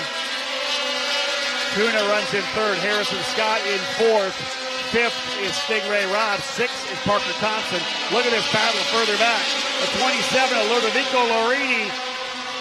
As Rafa Martins going to try to the inside of turn number 1. Book that one. He's through. Martins goes by Larini. And I think, Listoshkin. Nikita Listoshkin stuck his nose in there. They were side by side coming out of turn number 1. So great battle. That is 7th, 8th, and 9th. And I don't care where you are on the racetrack. When you get drivers driving that well, battling that hard, it's super fun to watch. Great job by all 3 of those drivers into turn number 1. Yeah, if we can hang on to this shot coming down Bayshore, we see Carlos Cunha there. He's currently running in the 3rd position, but the rest of that battle is going to be massive as they make their way out of turn number 9. So we watch the field as they make their way to turn number 10. That's where the battle unfolded with Larini, Martins, and Listoshkin. There it is right there. Boy, they're nose to tail all the way through from 7th on back. This is hardcore racing. The drivers got their elbows up for this one. And I think James Raven trying to go to work here as well. Here they come back onto the front straightaway. Let's have a look at them as they come through. There's Parker Thompson. Oliver Askew coming across the line now in the 7th spot. 8th is Lastoshkin. 9th, Martins. 10th is Gutierrez. 11th now is, I believe, Chris Wright in the other BN Racing entry. Look at further back. There's a little bit of a lock up there. That's a solid fight further back. I think that's James Raven and Lodovico Lorini going at it. That's for, what, 12th and 13th. Why not? They are racing hard. Okay, we've got the transponder fixed for Parker Thompson. They've got it up there in the 6th position. We were doing math in our heads. That was completely difficult. A little bit of a headache, actually, right now. Very much so. But Parker Thompson, 6th position. Looking at lap times, Carlos Cunha back to a 109.5. He did a 110.5, like he may have had a little bit of an issue somewhere on track. That was a lap ago. Lost a bit of ground. Now 7.7 seconds behind Malukas. Still running in 3rd. Harrison Scott just 2 seconds behind Carlos Cunha. But at this point, they're not running lap times anywhere near the battle. This is a good fight between Chris Wright and Andres Gutierrez. And Lorini lost a lot of ground there. He was running up. That was when I think they went into turn 1. Was a lap and a half ago. Just lost a ton of ground. Yeah, he was in 8th position when Martins went by. Right. And Lastoshkin went by. A lot of wonder, did he get pushed up into the marbles, get those tires all dirty, and then just needed to get them cleaned off before he can go back at it. Yeah, Lorini falling down the order, a 111.9 his fast lap. He's about got to be at least a second and a bit off the best lap he's turned thus far. So Lodovico Lorini now down into the 13th position. Top 10 here with 8.5 to go, or 7 laps. Rinus VK, your leader. David Malukas in 2nd. Carlos Cunha in 3rd. Harrison Scott and Stingray Robb rounding out your top 5. Scott doing a good job with that broken front wing. Parker Thompson runs 6th, but he's starting to reel those drivers in as well. Parker quicker by almost a half a second from Harrison Scott. Oliver Askew in 7th, Nikita Lastoshkin 8th, Rafa Martins in 9th, and Andres Gutierrez rounding out the top 10. Boy, Harrison Scott's front wing looks like it's even worse, almost like that front left is dragging on the ground now. It was hanging on for dear life, and now looks like it's dragging as we have a machine coming to pit lane. That's Antonio Serrabali, and the number 91 will bring his car into pit lane. I think he may be just doing a drive-through trying to stay away from the front runners. We'll see if he actually pulls into pit lane or pulls into his stall. He may have just been getting out of the way of the leaders coming through. That was a nice call there for the young driver Antonio Serrabali, his rookie debut weekend here. Ran the spring training event at Homestead a couple of weeks ago. He's jumping up a weight class, let's put it that way. Top driver in international and national shifter kart racing, both in Italy, in Canada, and the U.S. But again, jumping up to Pro Mazda, big step for him. But again, he wants to make sure he keeps it off the walls, has good finishes, and I think I've been pretty proud of the way he's been able to handle himself here this weekend.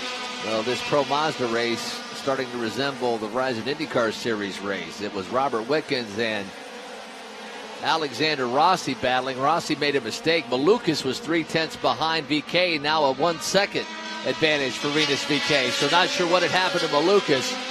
He's just not running the lap times he was able to run. Now he gets back to a 109.7, but did a 110.1 last time by. You're going to try to reel in a guy like Rinus VK. You can't make those mistakes. He's just so consistent. It's a Juncos Racing entry as well. You know, they were able to win the championship last year with Victor Franzoni, so you know the level of preparation is IndyCar level. You know, similar to the IndyCar effort they have now. They know how to put a car under a driver. They won Indy Lights with Spencer Piggott a couple of years ago. They won Indy Lights last year with Kyle Kaiser. Juncos Racing knows how to win on the Mazda Road to Indy, and they've got themselves a good driver here in Rinus VK this year. Rinus leading their way down into turn number 10. 20 laps now in the books, 5 to go, 6 minutes remaining. We may be able to sneak this thing in. We may be able to get all 25 laps despite a bit of the chaos we had at the start of the session. Again, out of 14. Little bit of wheel spin, I think, for VK. Car rotated a little bit there as he got back on power. And again, both drivers. Last time by was a 109.7. This time a 109.7 again for VK. Charles Finelli back down pit lane in the number 83. Now Harrison Scott and Stingray Robb. Great battle now into turn number 1. Stingray around the outside. Scott to the inside. Scott closes the door. Full course yellow. Not sure what happened on the racetrack, but full course yellow. The AMR safety vehicle rolling. Chris Wright, we're being told. Chris Wright, the number 78, falling down the order. 5 minutes to go. This one could be over. There's Paul Blevins getting the double yellow, full course yellow on the racetrack. 5 minutes to go in Pro Mazda. 4 laps in total. We're not going to go 25 laps total. We're going to go on the time. Let's hope it's not a big incident where we have a lot of cleanup, that we can just get Chris Wright off the circuit and go back to green, and we'll see if David Malukas give him one more shot at Rinus VeeKay. I think Carlos Cunha's there. That's probably the last thing David Malukas wants to see. Is that at the outside of turn number 9, Michael? Yep. Outside of turn 9, the double apex left-hander that leads onto the straightaway that comes back at us. The AMR safety crew jumping out there quickly. There's a big piece of wing. Yeah, it was, yeah. So it looks to me like some kind of contact for Was Chris it a Wright. wing, or did they maybe have a starter or something? They were trying to get him started. Well, we'll see. If it fires up and he pulls away, we'll see. We're not getting a good shot of it here. That's kind of one of the blind spots of the cameras, really over top of the camera, that it comes through turn number 8 and 9. And even if they shoot from turn 9, it's just past that apex where you can't really see what's happening. So indeed, the issue on track for Chris Wright in the BN Racing number 78. He falls down now to what will be 14th in the order. See if they get Antonio Saravalli back on the racetrack. Indeed, they are. He'll move up to 13th. Chris Wright back into 14th.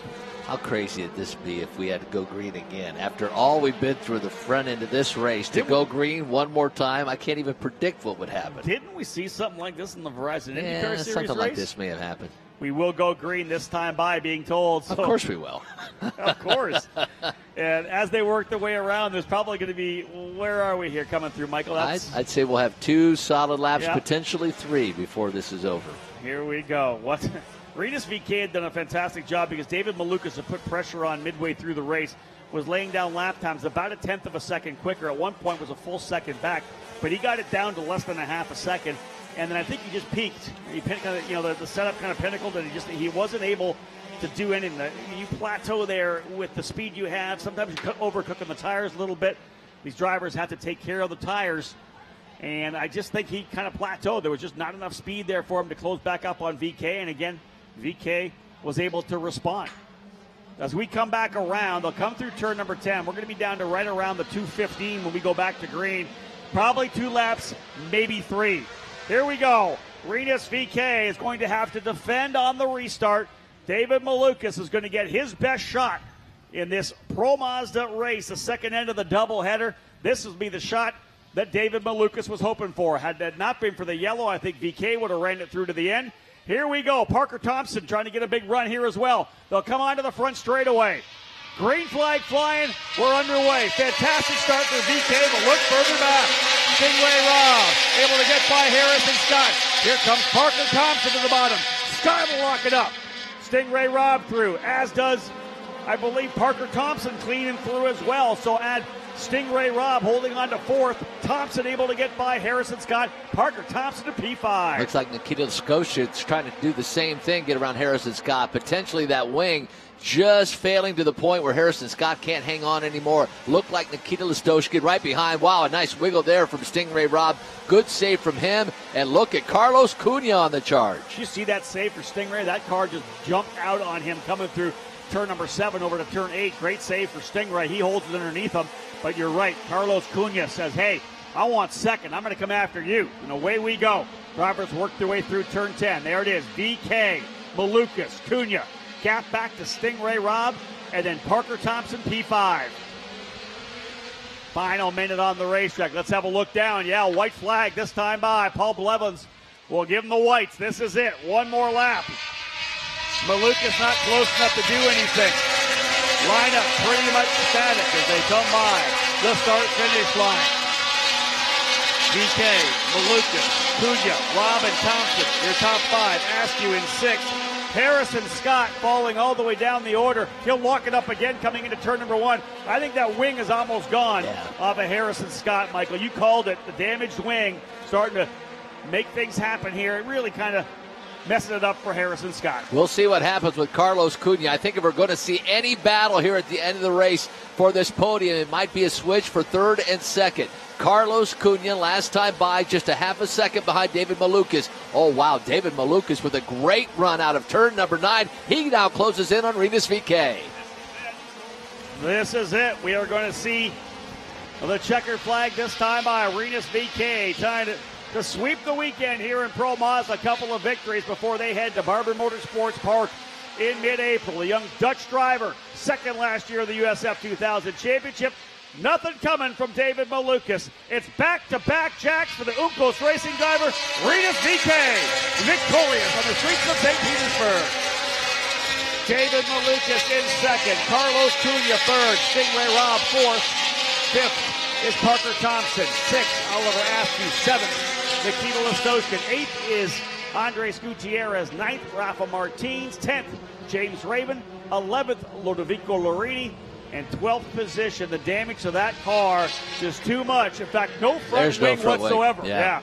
There's no wing at all on the front now, and that, of course, your balance is gone. He tries to dive into turn number 1 with zero front downforce. No surprise he was locking those fronts up. But that said, a heck of a job keeping control of that car for Harrison Scott. That damage, that caution, just enough to wiggle that front wing loose, but fantastic job. Your winner, back-to-back, Rinus VeeKay, race 1 and 2.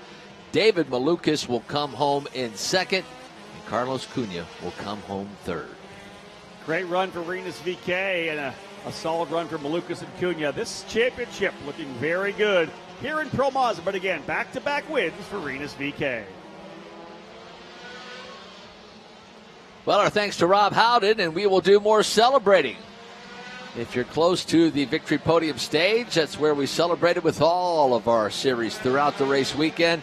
Rob will head on down and celebrate with Carlos Cunha, David Malukas, and your winner of race number 2 in this Pro Mazda series, Rinus VeeKay. Coming up next, the final race of the weekend, the first rung of the Mazda Road to Indy program, the USF2000 race number 2. It's coming up next.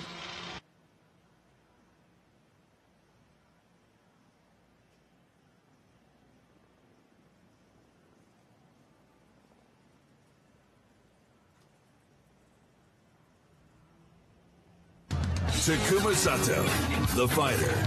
Ability, the fist of chaos. A transplanted hand made of pure indestructonium makes him the master of control.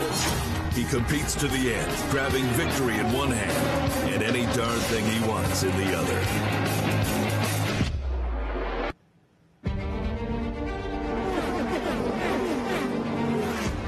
There's a reason drivers have trusted Firestone tires since the very first Indy 500. Drivers like Haroon, Shaw, Voigt, Andretti, Rossi. Because while finishing is hard enough, it's winning that makes you a champion. Whatever you drive, drive a Firestone.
What is it?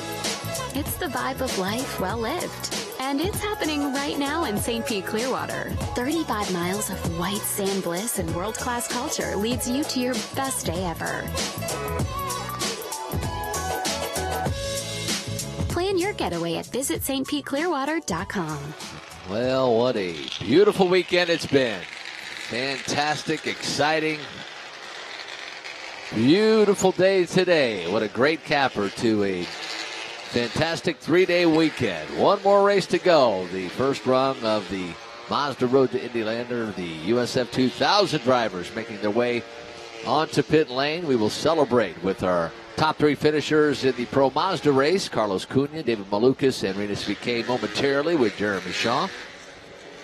Fans, don't forget you can take your entertainment to the next level with Fios by Frontier. Watch your favorite shows in any room of your home or while on the go from the Frontier TV Everywhere app. Call 844-445-5000 today or visit frontier.com/learn more.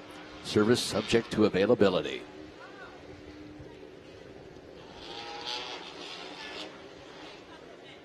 Well, race fans, it has been quite the day. One more race to go. And a quick reminder that our good friends over at the Vinoy want you to come by and discover the reinvented Vinoy Renaissance St. Petersburg Resort and Golf Club, where hip meets historic. Play a round of golf or work on your long game using the latest model TrackMan golf simulators, one of the many upgrades to the Vinoy Clubhouse. You can explore the newly designed Art Deco-inspired guest rooms and dine at Paul's Landing Restaurant with its views of Tampa Bay. Vinoy Renaissance, St. Petersburg Resort and Golf Club.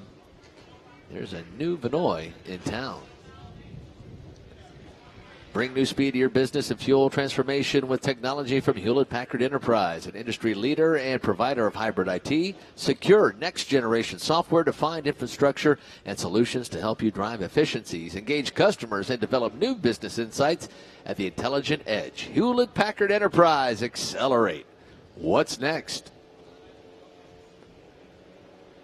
Now, welcome, race fans.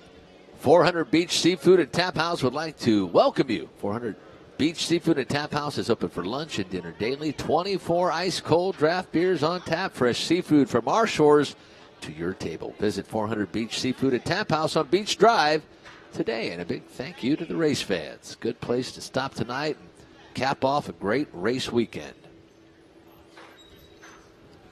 And a big thank you, as always, to Steps, the official towing and heavy transport partner of the St. Pete Grand Prix. No job too small, no problem too big. From towing to transport, from logistics to environmental responses, they have the services, the equipment, and the expertise to get the job done. Family owned and operated, Steps Towing Services has been in business for over 50 years. So if you need great service with a name you can trust, call 800-330-8651 and let the Steps team handle your needs, or make a pit stop online at stepstowing.com.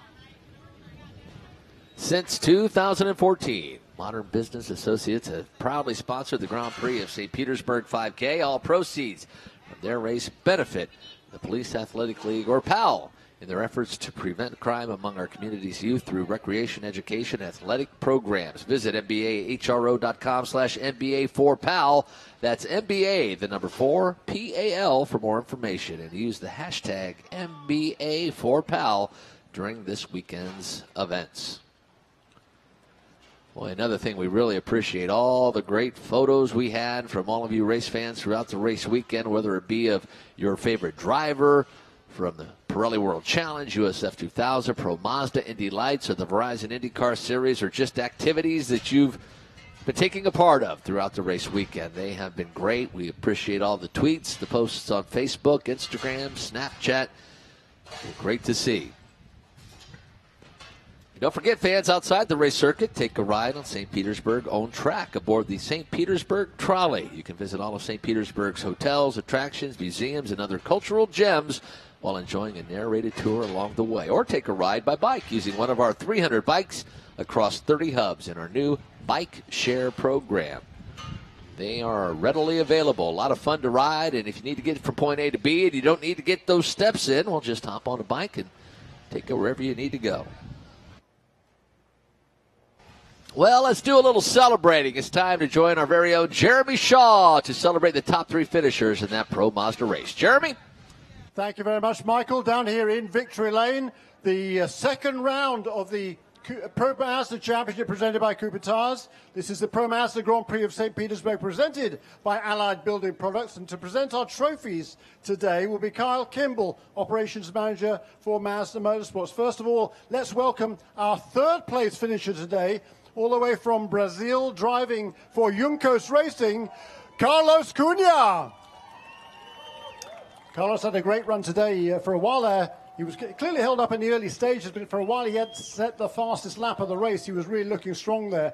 And Kyle Kimball will present him his award, his first podium, of course, of the season.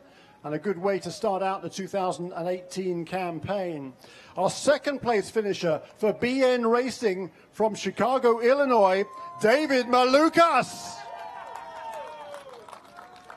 Excellent drive by the youngster, making his debut this season in the Pro Mazda Championship, stepping up from USF2000 last year after only a partial season 2. So a great result for him. Thank you, Kyle Kimball. And that was a tremendous result for today's race. Moving on to our winner today. Well, it's the same as yesterday. Representing Juncos Racing all the way from Hoofddorp in the Netherlands. Let's give a big round for Rinus VK. What a great drive that was. There was some confusion at the start of the race, but the officials made the right call. Let's go back to ground zero, and Kyle Kimball will present the trophy to Rinus VK. That was a great...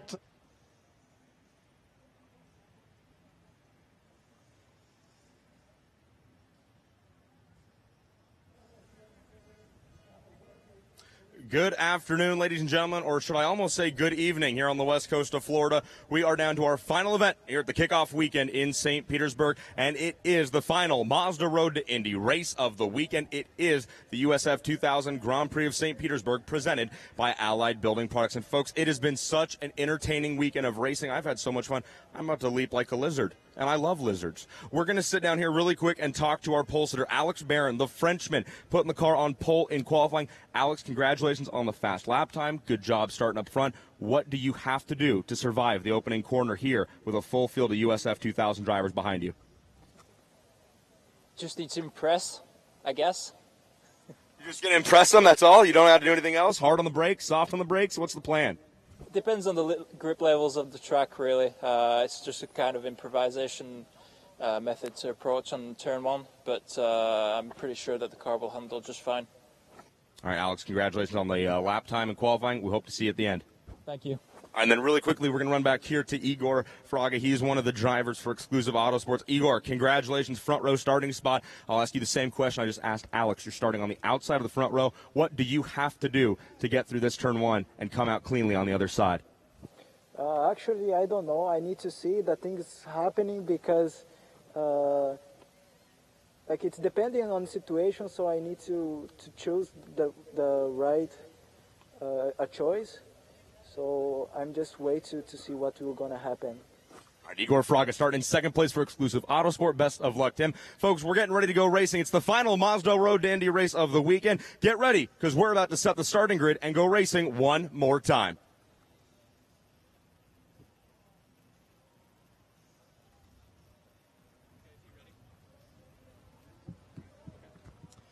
Let's have a look at this grid. As Tony said, we have 25 drivers set to go for what will be your final race of this year's Grand Prix of St. Petersburg. Starting in the 25th position, at number 38 for Newman Walks Racing, Oscar De La Zuriaga. Moving now up to row number 12, starting on the outside, it will be the number 93 for Exclusive Autosport, Jason Clooney. Inside of that row, Sabra Cook, the young lady out of Grand Junction, Colorado for Team Bennick in the number 31. Row 11, another Team Bennick driver. It's Michael D. Orlando to New York with the number 51. He'll start alongside David Osborne in the Newman Walks Racing, number 37. Moving up to row number 10, more rookie drivers. Mateus Soler-Obel in the number 5, starting in the 20th spot, while Russell McDonough from Arkansas in the number 29 for BN Racing will start 19th. Moving now to row number 9 on the outside, the Mazda Scholarship winner from the Shootout last October. That's the Irish driver Keith Donegan for Arms Up Motorsports, starting the number 30 in 18th position. Inside of that row, the Mexican pilot for Exclusive Autosport, Manuel Cabrera, in the number 90. On row 8 on the outside from Portland, Oregon for Team Pelfrey, it's the rookie Kyle Dupel. Inside from Boca Raton, Florida for Newman Walks Racing. A podium finish yesterday. Keep an eye on the number 36 of Darren Keene, starting in the 15th position. Row 7 will be Rasmuth Linth on the outside of the number 23. Inside, Calvin Ming in the number 21. Row number 6, Colin Kaminsky for DE Force Racing. His teammate Corey Enders alongside him on row number 6. Row 5, Kalen Fredericks in the Pabst Racing number 24 in 10th spot. Zach Holden on the inside in the number 10 for DE Force Racing. Row number 4 on the outside, Jose Sierra, second place yesterday, the rookie for DE Force Racing in the number 12. Inside, Bruna Tomaselli in the number 82. Row 3 will see Julian Vanderwatt start on the outside in the 80. Jamie Caroline on the inside in the number 28. Row 2, Lucas Cole, the number 22 for Pabst Racing, and Kate Motorsports driver, yesterday's winner, Kyle Kirkwood, in the number 8, starting in the 3rd spot. 25 drivers in the field, 2 on the front row. Off pole out of Brazil, Igor Fraga in the Exclusive Autosport number 91, and the driver on the pole in the Swan RJB Motorsports Metalloid-sponsored number 19, Alex Barron. Barron, Fraga, row 1. Kirkwood, Cole, row 2. Caroline Vanderwatt, row 3. Final race of the day, ladies and gentlemen. Let's get things underway. On behalf of Cooper Tires, drivers, start your Mazda engines!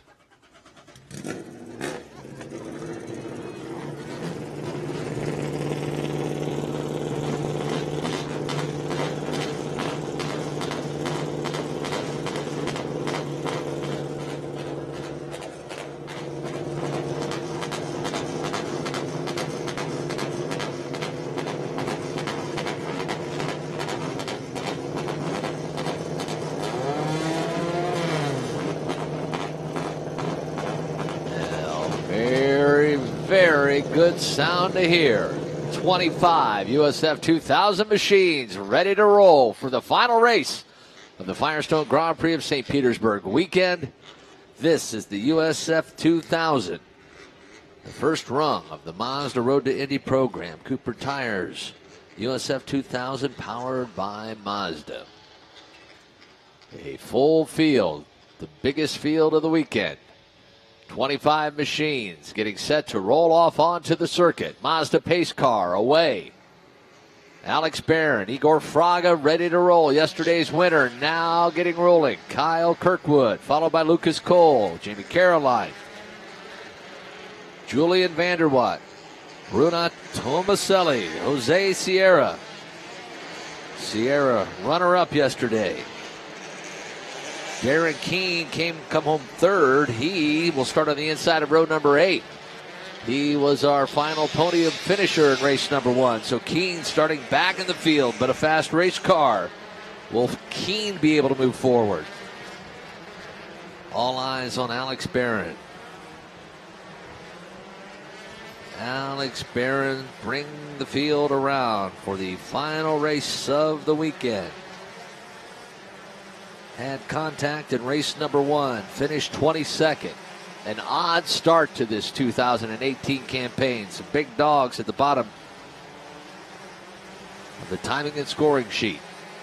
Can Alex Barron redeem himself today? He has the field in hand. They make their way through turn number 10. For the final time this race weekend, we will look to see a start from flagman Paul Blevin. Here comes the field side by side. Alex Barron, Igor Fraga, then it's Kyle Kirkwood and Lucas Cole. Mazda pace car making its way onto pit lane. Alex Barron pacing the field through turn number 13, now through turn number 14. The field come. We're joined in the public address booth by the voice of the USF2000 Championship, Rob Howden. Rob, this is going to be a thriller. Alex Barron, time to redeem himself. No doubt about it. I think yesterday he could have had a good 10th place finish, but he had just turned fast lap of the race. He was pumped up. Field now set, and we are green, green, green. Igor Fraga will tuck right in behind. He'll look to the outside. Let's see who does the dive bomb this time into turn number 1. We're hoping they'll go clean. Good thus far. Does it get through deeper in the field? They do so far. Final race of this year's Mazda Road to Indy component, the Grand Prix of St. Petersburg. Come on, young guys. Stay on track. Let's get through here. Let yourself settle into position and go to work. One driver deep to the inside. That was a big move down into turn number 4. I'm not sure exactly which driver that was, but a deep move for sure there. Wow, 3 wide. I don't think we've seen anybody dive that deep into turn number 4. Really shallow entrance to the turn as well, but made it stick. Potentially in that Caleb Frederick, Holden, Kaminsky portion of the circuit. That's one of those passes down the inside where you kind of hold your breath knowing there's no grip down there. It's going to be dirty for sure. And somehow that driver was able to whoa it up. And to be honest, probably want to give a little props to the driver on the outside that could have forced the issue but said, you know what, no, we're opening lap. Let's just settle in. So our drivers getting underway nicely here on the opening lap. This race, as we said with our last race as well, this is USF2000, 25 laps or 35 minutes for this race, Michael. And again, Alex Barron does come out of the box, leading the opening lap. Igor Fraga slots in the second. Lucas Cole in third. Jamie Caroline in the fourth spot. Kyle Kirkwood, yesterday's winner, now fifth. Caleb Frederick, sixth. Julian Vanderwatt, seventh. Jose Sierra, eighth. Calvin Ming, ninth. And Bruno Tomaselli rounding out your top 10. Solar Oval trying to get around Donegan. That was a battle for 18th way back in the field, but they took that pass down deep into turn number 1, unable to make it stick. You know, it's a 25-lap race. These guys can settle in. If you got a good race car, you're going to go to the front. There's enough places to pass at this racetrack if you can get the job done. I think we all know that. There's not a ton of places. You have to be real precise with your movements. You got to set a pass up a couple of corners early, but you can make the pass, especially if you get a good run onto the front straightaway. You just have to take your time here. 5 more laps than they saw yesterday. It was a 20-lapper yesterday. 5 more laps today. And a great learning experience for these young drivers. They have so much different types of rubber down on this track right now. They saw the track when it was completely cold. Not a good day for race number 1 for them. Beautiful day today. Completely different conditions, and they're handling themselves beautifully. This one is going to be Alex Barron's to lose. He is such a mature driver. He's been a race winner before in USF2000, a race winner as well in the Indy Lights category, trying to reset his career, get an opportunity to run with Swan RJB Motorsports. Has a very limited budget, but trying to get back here in the Mazda Road to Indy and get his name known again. Alex Barron, a young driver out of France, who we saw run in 2014-15. Tried to get back in 16, had some visa issues. He is back in USF2000 with Swan RJB, and he would love to get a win here today after the issues from yesterday. That was a great pass down there in turn number 1. Rasmus Lind getting around Bruno Tomaselli. That was a good pass in turn number 1. We'll see if Lind can hold on to that pass as the field makes their way down Bayshore into turn number 10. Alex Barron, a half a second lead over Igor Fraga. Let's have a look at the drivers who were on the podium yesterday, where they run right now. Kyle Kirkwood was your winner yesterday. He's currently in the 5th spot. Jose Sierra in 8th was 2nd yesterday. And Darren Keene, who was 3rd, now 16th. So there's the issue here, man. We got so much talent in this field. You kind of rely on some of the chaos to be able to come through to work your way forward, but otherwise, we got a bunch of new drivers running up front, and a good battle here. Lucas Cole just turned fast lap of the race, looking to make a move on Igor Fraga. He'll go 2 wide into turn number 1. Fraga drove him down to the inside, blocked him to the inside. Good defensive move for Fraga, didn't come back out. And right through the braking zone goes Lucas Cole, locked him up, had the full wheel, and had to wait for that thing to come back. Well, Lucas Cole trying to get around him at turn number 4, but Igor Fraga able to hold him off. Actually, that was Caroline. That was, I think, Caroline took was advantage. Caroline. Remember, Lucas Cole obviously did not get a good run out of turn number 1 after trying that maneuver. Back on the throttle, didn't have the exit speed. That allowed Jamie Caroline, who won the British F4 Championship last year, to take the position running for BN Racing. Exactly right, and that stacked up Kirkwood, Frederick, and Vanderwatt behind them, so that's going to be a tight battle for 3rd, 4th, and 5th. There they go through turn number 10. So Lucas Cole drove her deep into turn number 1, and that allowed Igor Fraga to brake check him, got back around, and that checked Cole up, and Caroline, Kirkwood, and Frederick on the charge. Little surprised by the pace right now for Darren Keene. I figured he'd be turning it up a little bit. He may be mired back a little bit. He's about 0.4 of a second behind Manuel Cabrera. Keene maybe just settling in and not wanting to make that mistake. Once they start to kind of get themselves into position here now, 4 laps in, with 21 laps to go, you can go back to work. Jamie Caroline, nice pass on Lucas Cole. Now Caleb Frederick trying to get around Kyle Kirkwood. That's the battle in turn number 3. Great racing all the way through the field. Michael picking up that fight between, as he said, Kyle Kirkwood, Caleb Frederick, and Julian Vanderwatt. Vanderwatt for Team Pelfrey, the reigning South African F1600 champion, was the runner-up the 2 years before that. So definitely a fantastic talent for us to add to the USF2000 lineup this year. Vanderwatt running with Team Pelfrey in the number 80. They actually won here last year in the opener with Robert McGuinness. But here's your top 10 here, 4 laps in. Barron, Fraga, Caroline, Cole, and Kirkwood. Then it's Frederick, Vanderwatt, Ming, Sierra, and Rasmus Lind. Kyle Kirkwood doing a nice job. I think we had a pass back there. Yeah, no, it is. Yeah, it was. 10. We'll try to pick that up. Not sure exactly who that was, but a good move to the inside of turn number 10. I want to say that might have been Rasmus Lind going by Jose Sierra. Oh, nice battle coming down the front straightaway. That's the battle with Kyle Kirkwood. Starting to look on the rear wing of Lucas Cole. Yeah, Lucas right down to the bottom of the track. Kirkwood's going to try to go around the outside. Doesn't quite get it, but almost side by side. Here they are coming through. Kirkwood thinks better of it. That's a very experienced move by Kyle Kirkwood. Now that's going to put Frederick right on his rear bumper, and actually Kirkwood's going to go full defense down to the inside of the racetrack. Vanderwatt's there too. You're going to watch it when you do that. When you make that defensive move, you're only allowed one move. If you dive across to the inside of the racetrack, you better stay down there low because you can't come back across. You can't be reactive in terms of defense. You have to be proactive. You can run down there if there's nobody around. You got enough of a gap. But if somebody's making a move on you, you can't react to their move. Well, Lucas Cole needed that break because after his move down in turn number 1, he just lost all his rhythm, and everybody had been pouncing on him.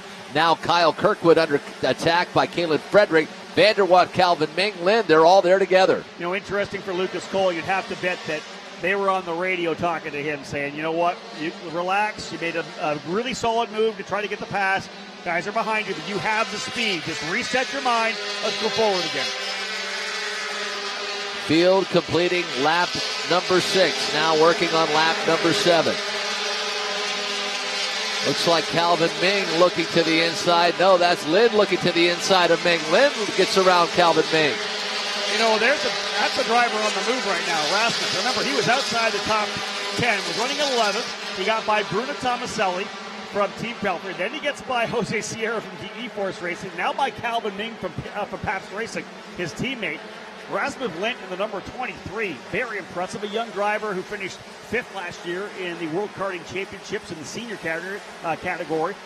If you can do that, you got skills, because that is the absolute top level of karting. Rasmus, a young driver from Sweden, and we're really excited to have him part of the Mazda Road to Indy now. Difference between yesterday and today for Darren Keene. Obviously a podium finish, had a bad start back in the field. He started 15th. Right. And he's running 16th now, so Keene's not even picked up a spot. Completely different, obviously running in traffic. The biggest thing about this category is it is so competitive, and there are really, as we said, only a couple places to pass aggressively here at St. Petersburg. He's probably hung up right now. He's trying to run down Corey Enders and Cabrera. He's 0.3 of a second. He's right behind Cabrera. He just hasn't been able to make a pass. Here, back to this right here. Coming down the front straightaway. Keane's going to talk to the outside. Cabrera's going to try to push him over. Keane on the outside. Cabrera on the inside. They'll try to crisscross coming through one. Really throwing everything he can at him. But to be honest, Cabrera just holding them off and actually doing a pretty good job. Last time by 14-1, 14-2s. Based on lap times, they're probably exactly where they are right now. And they're not getting down into the mid-13s. Which is what you see drivers doing in the top 10. Boy, how about this run from Jamie Caroline? Now starting to put the pressure on Igor Fraga. Interesting thing about Caroline was the fact that this was a very late announcement that he was coming to run. In fact, I think earlier this week, we had expected to see Zach Holden in that spot with BN Racing. It ended up that Holden moving over to DE Force after that ride was actually given to Jamie Caroline. So some late season, right before the race, seat swapping. And it's been a good run for Jamie Caroline, getting comfortable here. Get ready, because I think he's going to make a pass on Igor Fraga right now. Let's see the run down into turn number 1. Jamie Caroline within a car length. He'll look to the high side. Now he ducks down low. Wow, big move down to the bottom of the racetrack. Gets him pushed wide. Fraga gets a much better run out. Hey, listen, let me tell you this right now. Jamie Caroline, British Formula 4 champion. Fantastic year, solid talent. I think Igor Fraga might be that unknown talent that we just picked up here on the Mazda Road to Indy. I talked to some of my insider sources in the offseason saying, I think I told you this yesterday, whoever picks up Igor Fraga, nobody signed him yet. If he signs, he's going to win some races. Oh, almost into the wall there for Caroline. Just brushes the wall coming through 8 and 9. But Igor Fraga is a kid that we're going to watch. Super nice young man. I met him a couple days ago, and we just after the race day was kind of sitting and talking to him. Polite, well-spoken, just a great young personality. But this kid can wheel. In this number 91 exclusive Autosport entry, remember, those cars were fast last year with Parker Thompson. He was able to win 3 races. Igor Fraga, who has already won 1 race this year in the F4 NACAM series, which is in Mexico, won a race just about a month ago. This guy can get the job done. Fraga, Caroline, that's settled down, but now Lucas Cole having a little spat with Kyle Kirkwood. Kyle Kirkwood pulling within a car length. Doesn't look like he's going to give Lucas Cole any battle, but he does look outside. Now he tries to duck band down low, tucks in behind the rear wing of Lucas Cole, does Kyle Kirkwood. That's the battle for fourth. Darren Keane, again, we talked about his battle for that 15th position with Manuel Cabrera. Not able to get any closer. Cabrera finally into the 13s. They're 1.8 seconds behind Corey Enders and quicker by almost a full second. We may see Cabrera and Keane catch up to actually Kaminsky and Enders. That could be interesting in the late going. Wow, that was a great battle with Kyle Kirkwood and Lucas Cole. They went at it in turns 4, 5, 6, and they were still continuing that battle through turn number 7. Kirkwood had to lay back just a little bit. He was all over the rear wing of Lucas Cole, tried to make that pass in 4. And look who's right there ready to pounce. That is the number 24, Kalen Frederick, who's running for Pabst Racing this year. Kirkwood now goes on the defensive because he's got Frederick and Rasmus Lind now in there. He is the fastest driver on the racetrack. He may not be the outright quickest, but he's moving right now. Rasmus Lind right up on the gearbox of Kalen Frederick. Let's see if he tries to move down here in turn number 1, Michael. He gets a big run on to the straightaway. Rasmus Lind in the black number 23. He'll look to the inside on Frederick. Book it. Beautiful pass to the inside. Just a stellar pass there. Textbook. Got the draft. Went to the inside. Took over the apex. And took over the exit. Beautiful pass there again for Rasmus Lind. He was 11th at one point, all the way up to 6th position now. Kyle Kirkwood was really pushing the issue with Lucas Cole. Lost a lot of ground, and that really gave Kalen Frederick the fits. Rasmus Lind from 14th. He's now running in the 6th position after he got around Kalen Frederick. Great move, as you said, down 1. He's the hard charger right now, the Swedish driver, the number 23. Able to get by Kalen Frederick. He's trying to make a move now on Kyle Kirkwood, who really had stacked them all up behind him. Kirkwood, who had the speed yesterday, got out front, was able to win. Oh, there's a lock up there. That's Frederick, I believe, locking up. He's got Vanderwatt right behind him. But into turn number 10 there, Kalen Frederick locking up the right front. Great battles all throughout this 25-car field. The battle for the lead, Alex Barron's checked out. That's over a 3-second lead now for Alex Barron. But that battle for second, Caroline and Fraga now down to a half a second. We keep our eye on the Kirkwood Lind Frederick battle as well. Little wiggle there again for Kalen Frederick in the number 24. He's wheeling that thing to the best of his ability right now. But look at, he's got Julian Vanderwatt and Jose Sierra right off the gearbox. A lot of pressure being put on young Kalen Frederick. Remember, only 15 years of age. And Rasmus Lind, who's been able to get by, kind of maybe a shake it up Frederick a little bit. Vanderwatt putting a ton of pressure on him in that yellow and black Team Pelfrey number 80. And remember, Sierra was on the podium, finished second yesterday, and now trying to put some pressure on Vanderwatt. Vanderwatt trying to put the pressure on Kalen Frederick. Well, look at this right now. As it stands, we're going to have a completely different podium that we had yesterday if it were to finish right now. Barron, Fraga, and Caroline. Yesterday was Kirkwood, Sierra, and Keith. Darren Keene now up into 15th position as he's able to get by Manuel Cabrera. So Keene now to 15th position, 3.4 seconds behind Corey Enders. I'll give Kyle Kirkwood another 2 laps maybe. He's starting to close back in on Lucas Cole. It'll be crossed halfway flags next time by Michael. 13 down, 12 to go. Our USF2000 drivers performing extremely well here in the second end of their doubleheader and the final race of this year's Grand Prix of St. Petersburg. It's been a good race so far. Yeah, it has. It's been, and you know what? All we really want for these young drivers is for them to go 25 laps, green to checker. That's the first check mark. Then we want to see really good battles throughout the field. I don't care if the guy's battling back there for 20th or 23rd. As long as you're in the middle of a dogfight, you're luring, and that's what it's about here for the drivers in the very first run of the Mazda Road to Indy. We want seat time, we want experience, we want to put them through everything on track and off track, and we want to make sure they're racing wheel to wheel.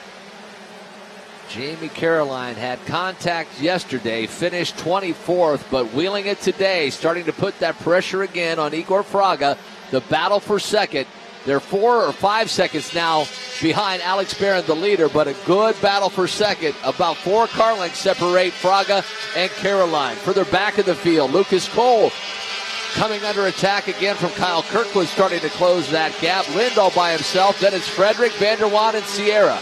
You know, the interesting thing, Michael, about Jamie Caroline, a guy that's used to winning, had a really good run last year in British F4 to win the championship. He's used to being up front. He's used to leading races. He wants to win races. But after that DNF yesterday, do you change your mindset coming into this one? Do you bring it home third? He's made a couple of runs on Igor Fraga already. Made a good run down the inside of Fraga in turn 1. Fraga went inside out on him. How many times do you take a shot at it? You get in the wall again and get 2 DNFs here. You change your entire year. And you look right now, the fact that Kirkwood's in 5th and Sierra back in 9th and Keene in 15th.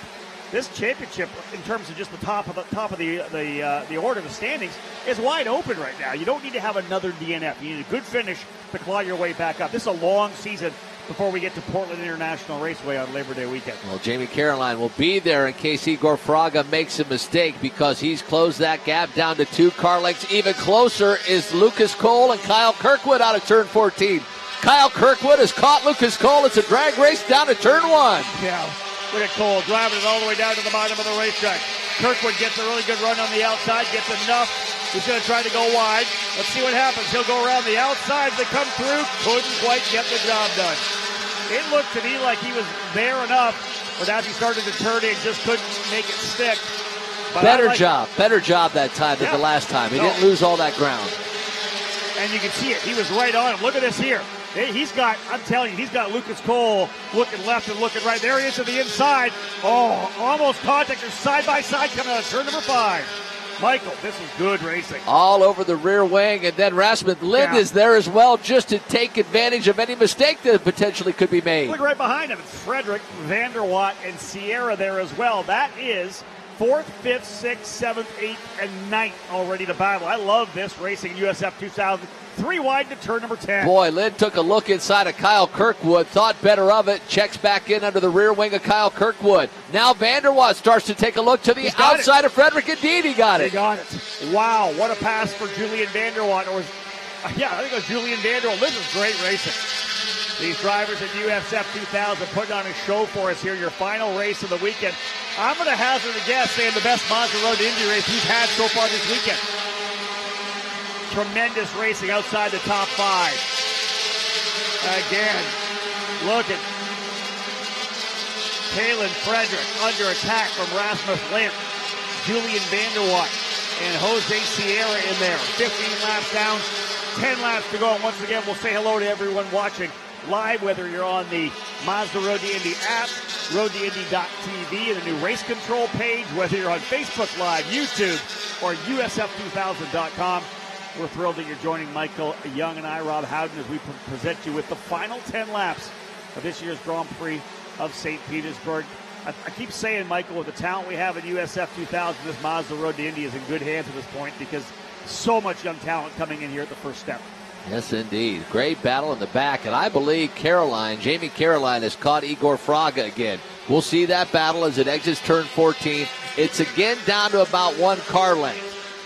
Every time they come out of turn 14, Fraga gets a really nice run, but this time Jamie Caroline hanging a little more with him, starts to take a look to the inside, will tuck back in, but a nice move, and he's really starting to let Igor Fraga know he's there. Further back in the field, it's Lynn and Frederick going into turn number 1. Lynn looks to the inside, near contact, and continue on. Side by side coming out, no. Oh, no, that's Lynn through, indeed. Yep. Lynn is through, and look at, here comes Julian Vanderwatt. Vanderwatt's going to look to the inside. Sierra's coming with him. We're going to be 3 wide into turn number 4. Here they come. Vanderwatt to the inside. They'll go side by side all the way through the next corner. Tremendous racing. Oh, they're holding on. Look at this racing, Michael. Vanderwatt to the inside now. Kaylin Frederick. Sierra trying to hold on to it. Almost into the wall. Wow, Sierra got around Frederick along with Vanderwatt. Sierra was just dogging him right through the slowest complex of this course and able to make a pass. Well done. Tremendous racing for USF2000. Another pass to the inside. Sierra almost into Vanderwatt. Hey, what I like here, Michael, and I think you'll echo this, is we're seeing great respect side by side. They're not pinching each other off. You can't do that in an open-wheel car. They are running side by side, wheel to wheel, like they've been doing this together for 10 or 15 years. This is just amazing racing. I throw this out as one of the best races of the weekend. This has been really exciting. It's the best Mazda Road Indy race we've had this weekend. Certainly. Not even a challenge. Let's hope that they can bring this home. 8 laps to go. And these drivers are absolutely putting on a show for the fans who are still here. And if you look at the grandstands, there are still people hanging out, enjoying it. Verizon IndyCar Series racing is over for a couple hours. But as we've always said, this is the future. These names you'll hear for years to come, and it's always great to see them do what they do best, learn and put on a great show. They really put on a great show. Jose Sierra out of Mexico City, Mexico, in the number 12 for DE Force Racing. Just a great weekend all around. Qualified well in the opening race. Obviously finished second after starting on the pole position. He's trying to get another good finish. He knows if he can finish somewhere inside the top 10, he'll be happy. Currently 8, putting a lot of pressure on Julian Vanderwatt, the South African F1600 champion. Vanderwatt masterful, though, as he was able to get by Kaylin Frederick. And, you know, a quiet run that we haven't talked about at all yet is Zach Holden, currently in the 10th position. Here's that battle further back. This is, again, Lucas Cole and Kyle Kirkwood. This thing just keeps battling it out. Kirkwood's going to go to the bottom this time. He tries to the bottom. It's going to be slippery. He'll go wide. No. I love it, though. And I really think Lucas Cole knew if he let him go down there, he'd get in that dirty part of the track and not be able to hold his line. Here's what I like about Kyle Kirkwood. He's twice tried to go around the outside, and he said, you know what, it didn't work for me. I'm going to try to go to the inside now, and maybe next time he'll be able to jink to the outside. Maybe he's going to have, you know, Lucas Cole starting to think, wow, this guy's trying me, you know, inside, outside. He's by. No. No? He looks like he's by. Yeah, he did. He got by. I think he's by. Or is that? No, that's actually Rasmus Lind coming up here now. Lind caught up. So what happened there again, like we saw before, Kirkwood lost all that exit speed after pushing up through turn number 1. Very similar looking cars between Lucas Coyle and Rasmus Lind, both for Pabst Racing. And Cole lost a lot of momentum too when they both went in. They slowly got through. Spin. That's Rasmus Lind. Rasmus, I want everybody having trouble coming through. That's a big wreck for Rasmus Lind. That's coming into turn number 14. I don't think he's going to be fine, but it was just a spin where it ripped the front off and the rear off. We got full course yellow with 11 minutes remaining. The only thing I could think is if he hit a curb at turn number 12, just lost that rhythm following right behind Kyle Kirkwood, that potentially he hit the wall hard at 13. Here's a replay. He's already around. Sideways. You're right. No, you're right, Michael. You hit it perfectly. As they came out at turn number 13, he must have dropped the wheel probably into the dirt. That thing started to rotate counterclockwise, and it came all the way around. He hammered the outside retaining wall. You can see a couple other drivers here locking the brakes up coming through. That's Jose Sierra, yeah. 11 and 12, you got the curve at 11, then it shoots you out at 12. If he hit it hard in 11, by the time he hit 12, he lost all control and buried it in the wall there at the entrance of 13. If we can, let's get another look at that replay now that we're all kind of reset here. And a tough one for Rasmus Lind. He was having a tremendous run. Had worked his way from 14th all the way up, I believe, into I think he was running 6th spot.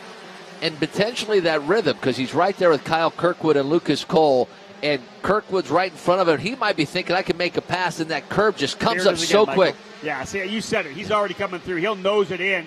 It spins around. He catches that right front, brings him all the way around, left rear as well. He's even going to get, right rear. He's going to get left rear when he makes the next contact. You see that tire being ripped off. The wings are gone in the front and the back.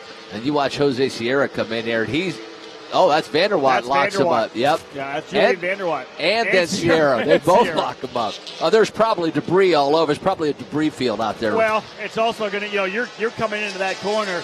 Your eyes are looking to the apex. Right. You're looking to the apex. And all of a sudden, you just see this happen. You're going to look over. You've already missed your braking zone. Right. So you're locking it up a little bit. Well, how about we all take a big collective breath, because those laps, those midway laps, were absolutely stellar. You don't see racing through turns 4, 5, and 6, too wide with the third car behind him like we just saw. That was great. I'm very impressed with these guys. Again, we come into a race like St. Petersburg, probably not the best place to bring the rookie drivers to start the season, but this is such a race we don't want to miss. We want everybody to be here, the entire Mazda road to Indy. And it's tough for these young drivers because, as we said, there's just absolutely no margin of error, and you're pushing hard. It's the first time you've been on a street circuit.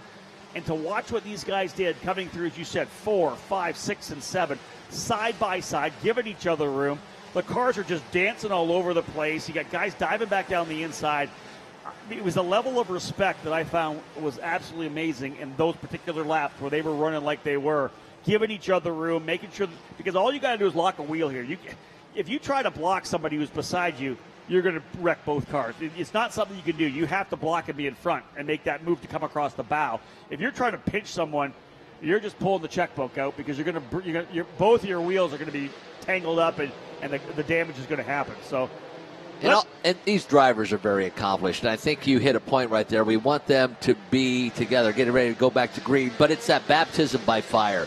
You put these young, talented kids into the deep end. Okay, you throw them into the deep end of the pool, and 9 times out of 10, they're going to succeed and really impress you with what they're able to do. Well, here we go. We talk about these drivers. I'm surprised. They still got the truck. The truck was still over in turn number 15. No, we're going back to green. Here we go. You're right. Kyle Kirkwood trying to make the move again to get by Lucas Cole. Big lock up from third position, Jamie Caroline. He'll lose 2 spots. Lucas Cole and Kyle Kirkwood through as Jamie Caroline locks it up into turn number 1. That pushed him way wide. Lucas Cole and Kyle Kirkwood slide through. Here they come, Michael. Boy, Jose Sierra is all over now, the rear wing of Jamie Caroline. Caroline went from third to now battling back there, lost a position, nearly there to Kyle Kirkwood. Here we go again. Wow. We talked all about it already. You got to give each other room. 4, 5, turn 6, turn 7. Side by side through again. Look at just enough room. The double apex, 8 and 9. Michael, tremendous racing here on the restart. Boy, Kyle Kirkwood did a great job. Jumped all over Jamie Caroline. We lost that spot. There we see Vanderwatt. They're making their way down. They have jumbled this running order. Lots of time still. If we do go to a time race, that's not going to happen. 7 minutes, just 4 laps to go. In fact, it'll be 3 laps to go next time by. Great start for Alex Barron. Again, jumping out into the lead. He'll set the pace here. Igor Fraga runs in second. Caroline, though, as we said, lock up in turn number 1, drops all the way down the field. Frustrating for Jamie Caroline. He'd been all around Igor Fraga all day. Finally had an opportunity and missed it. Still P5. Right. So he was trying to go for the race win, and most team owners like that. They want you to make a move for it. Trying to get into second place, just overtook it a little bit going in. We do have a driver potentially coming into pit lane. That is an issue for one of the exclusive Autosport drivers. That's Manuel Cabrera. I believe a spin in the final corner for Cabrera. Look at this battle coming into turn number 4. Jamie Caroline falling to 5th. Jose Sierra tried to pass in turn 5, was not able to do so, but that bottled up Sierra, Vanderwatt, Holden, and Ming. They're all running together through the Pioneer Park portion of the circuit. Turns 8 and 9, the run down to 10. This is just this race-long battle between Lucas Cole and Kyle Kirkwood. Kirkwood is throwing everything he could at the Brazilian, just can't quite get the job done. And Jamie Caroline's right there again. He's going to give Kyle Kirkwood some business before this race is over. Great battle right there. The 22 of Cole, Kirkwood, and Caroline. All 3 cars running nose to tail. Then it's Jose Sierra and Julian Vanderwatt. Look at this battle. I love it. That's the final position on the podium, Michael. That's Alex Barron, Igor Fraga, and Lucas Cole. Kyle Kirkwood Wow. and Jeremy Caroline in there as well. Cole likes the bottom of the racetrack. Again, we saw this. Here goes Kirkwood, way wide. He's going to try to get a big run through, and he does it. Oh, look to the inside, not quite enough. Tried to fight back, did Kyle Kirkwood on Lucas Cole, right on the rear wing. Now they make it through turns 2 and 3. Now working to turn 4. Kirkwood not giving up. Kyle Kirkwood looking to the outside. Now the inside of Lucas Cole, and Jamie Caroline is right there. We'll see white flag next time by. Tremendous battle for the last couple spots on the podium, Michael. I believe Jose. an 27. issue. Unbelievable. The 27 out of the race. That's Colin Kaminsky. That's excessive rear damage, left rear damage to Colin Kaminsky. My apologies. All I right. thought Jose Sierra got around Jamie Caroline. We lost that shot when we went to this caution. One thing, he's off the well off the racetrack. I don't think we're going to go full course yellow, and hopefully he's given the signal that he's okay. Otherwise, I think we're going to see the white flag this time by. I don't think we'll go, because I said he's well off the racetrack. Wherever that incident is, he's off track. So this will be the final circuit. In fact, white flag flying here for Alex Barron. Igor Fraga in second. Lucas Cole third. Jamie Caroline by Kyle Kirkwood to take over fourth. Sierra in sixth. Up into 10th or 7th position, Zach Holden. Tremendous run for Zach Holden. Calvin Ming in 8th. 9th, Kalen Frederick. And 10th is Corey Enders. Darren Keene up into 12th position. Just a really good workman day for Darren Keene to get himself back up into the top dozen. Jamie Caroline was working Kyle Kirkwood in turns 4, 5, 6, and 7. Sierra tried to get around there. He checked up as we go full course caution. Oh, we do. That's it. Another driver spin. off. That's another. I thought might be Igor Fraga. Fraga? I think Igor Fraga potentially into the wall in turn number 8 while running second. No. Igor Fraga had second, locked and loaded, and potentially, I think that's Fraga. Full course yellow, and it'll be checkered flag this time by. That's it for the race. There's Paul Blevins going to pass the checker over. That was in turn number 8. I hope it wasn't Igor Fraga. He's running by himself. It's not. No, that's not Fraga. That might have been Cabrera. That's Manuel Cabrera. I was going to say, running second place. Alex Barron will get the win for Swan RJB Motorsports. Igor Fraga in second. Lucas Cole third. Jamie Caroline fourth. Kyle Kirkwood in fifth. Sixth is a DE Force Racing driver, Jose Sierra. Zach Holden. A tremendous run for Holden as he comes back from deeper in the field to get sixth. Seventh. Calvin Ming in eighth. Kalen Frederick in ninth. And Corey Enders rounding out your top 10. Indeed, that was Manuel Cabrera who looped it. He had a spin already. Went back around again in turn number 8. But the bottom line here, Alex Barron with a big victory coming back after the issues yesterday. Igor Fraga in second. Lucas Cole in third. A completely different podium than we had from race number 1.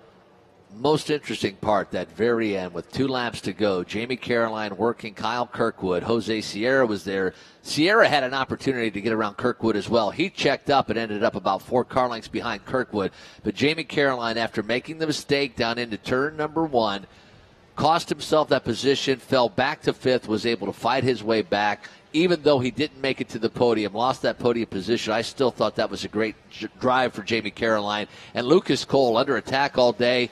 Lo and behold, there he is, coming home third. Yeah, he defended, able to get himself onto the podium. And I tell you, Kyle Kirkwood threw everything at Lucas Cole in the 22. Barron with the race win in the number 19, the first win for Swan RJB Motorsports as well. They're going to win more races. A great team engineered by Merle Swan. They've done a great job putting this program together. They have another seat available still. I would not be surprised to see them show up with at least 2 cars for the next race for USF2000 drivers, which is the road course in early May at the Indianapolis Motor Speedway.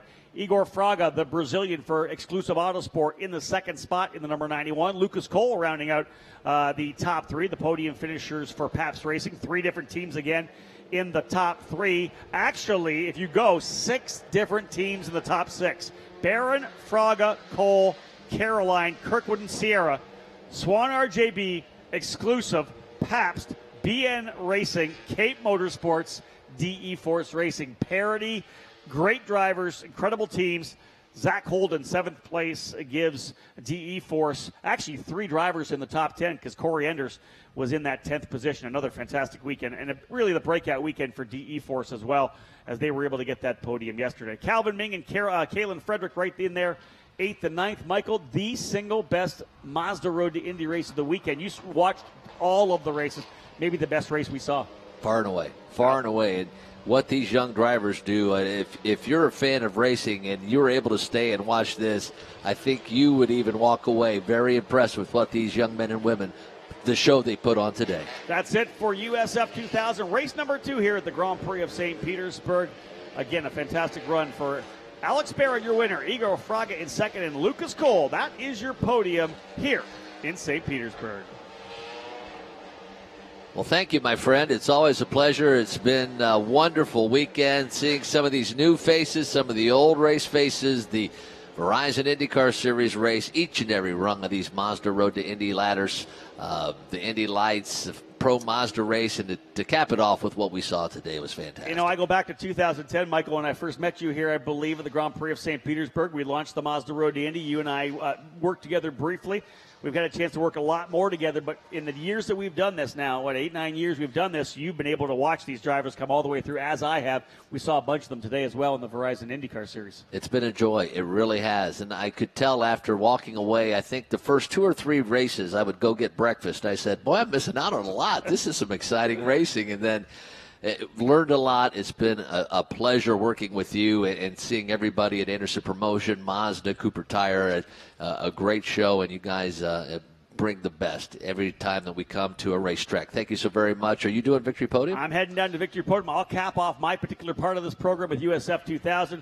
Michael, take it away. You got it. Thank you, Rob Howden. Always a pleasure, and thank you, race fans. What a great weekend it has been. We will cap things off with our Victory Podium celebration, our top 3 finishers in the final race of the weekend, race number 2 for the USF2000 Series and the Firestone Grand Prix of St. Petersburg. Coming home third, Lucas Cole, Igor Fraga second, Alex Barron, your winner. We will celebrate with the top 3 coming up.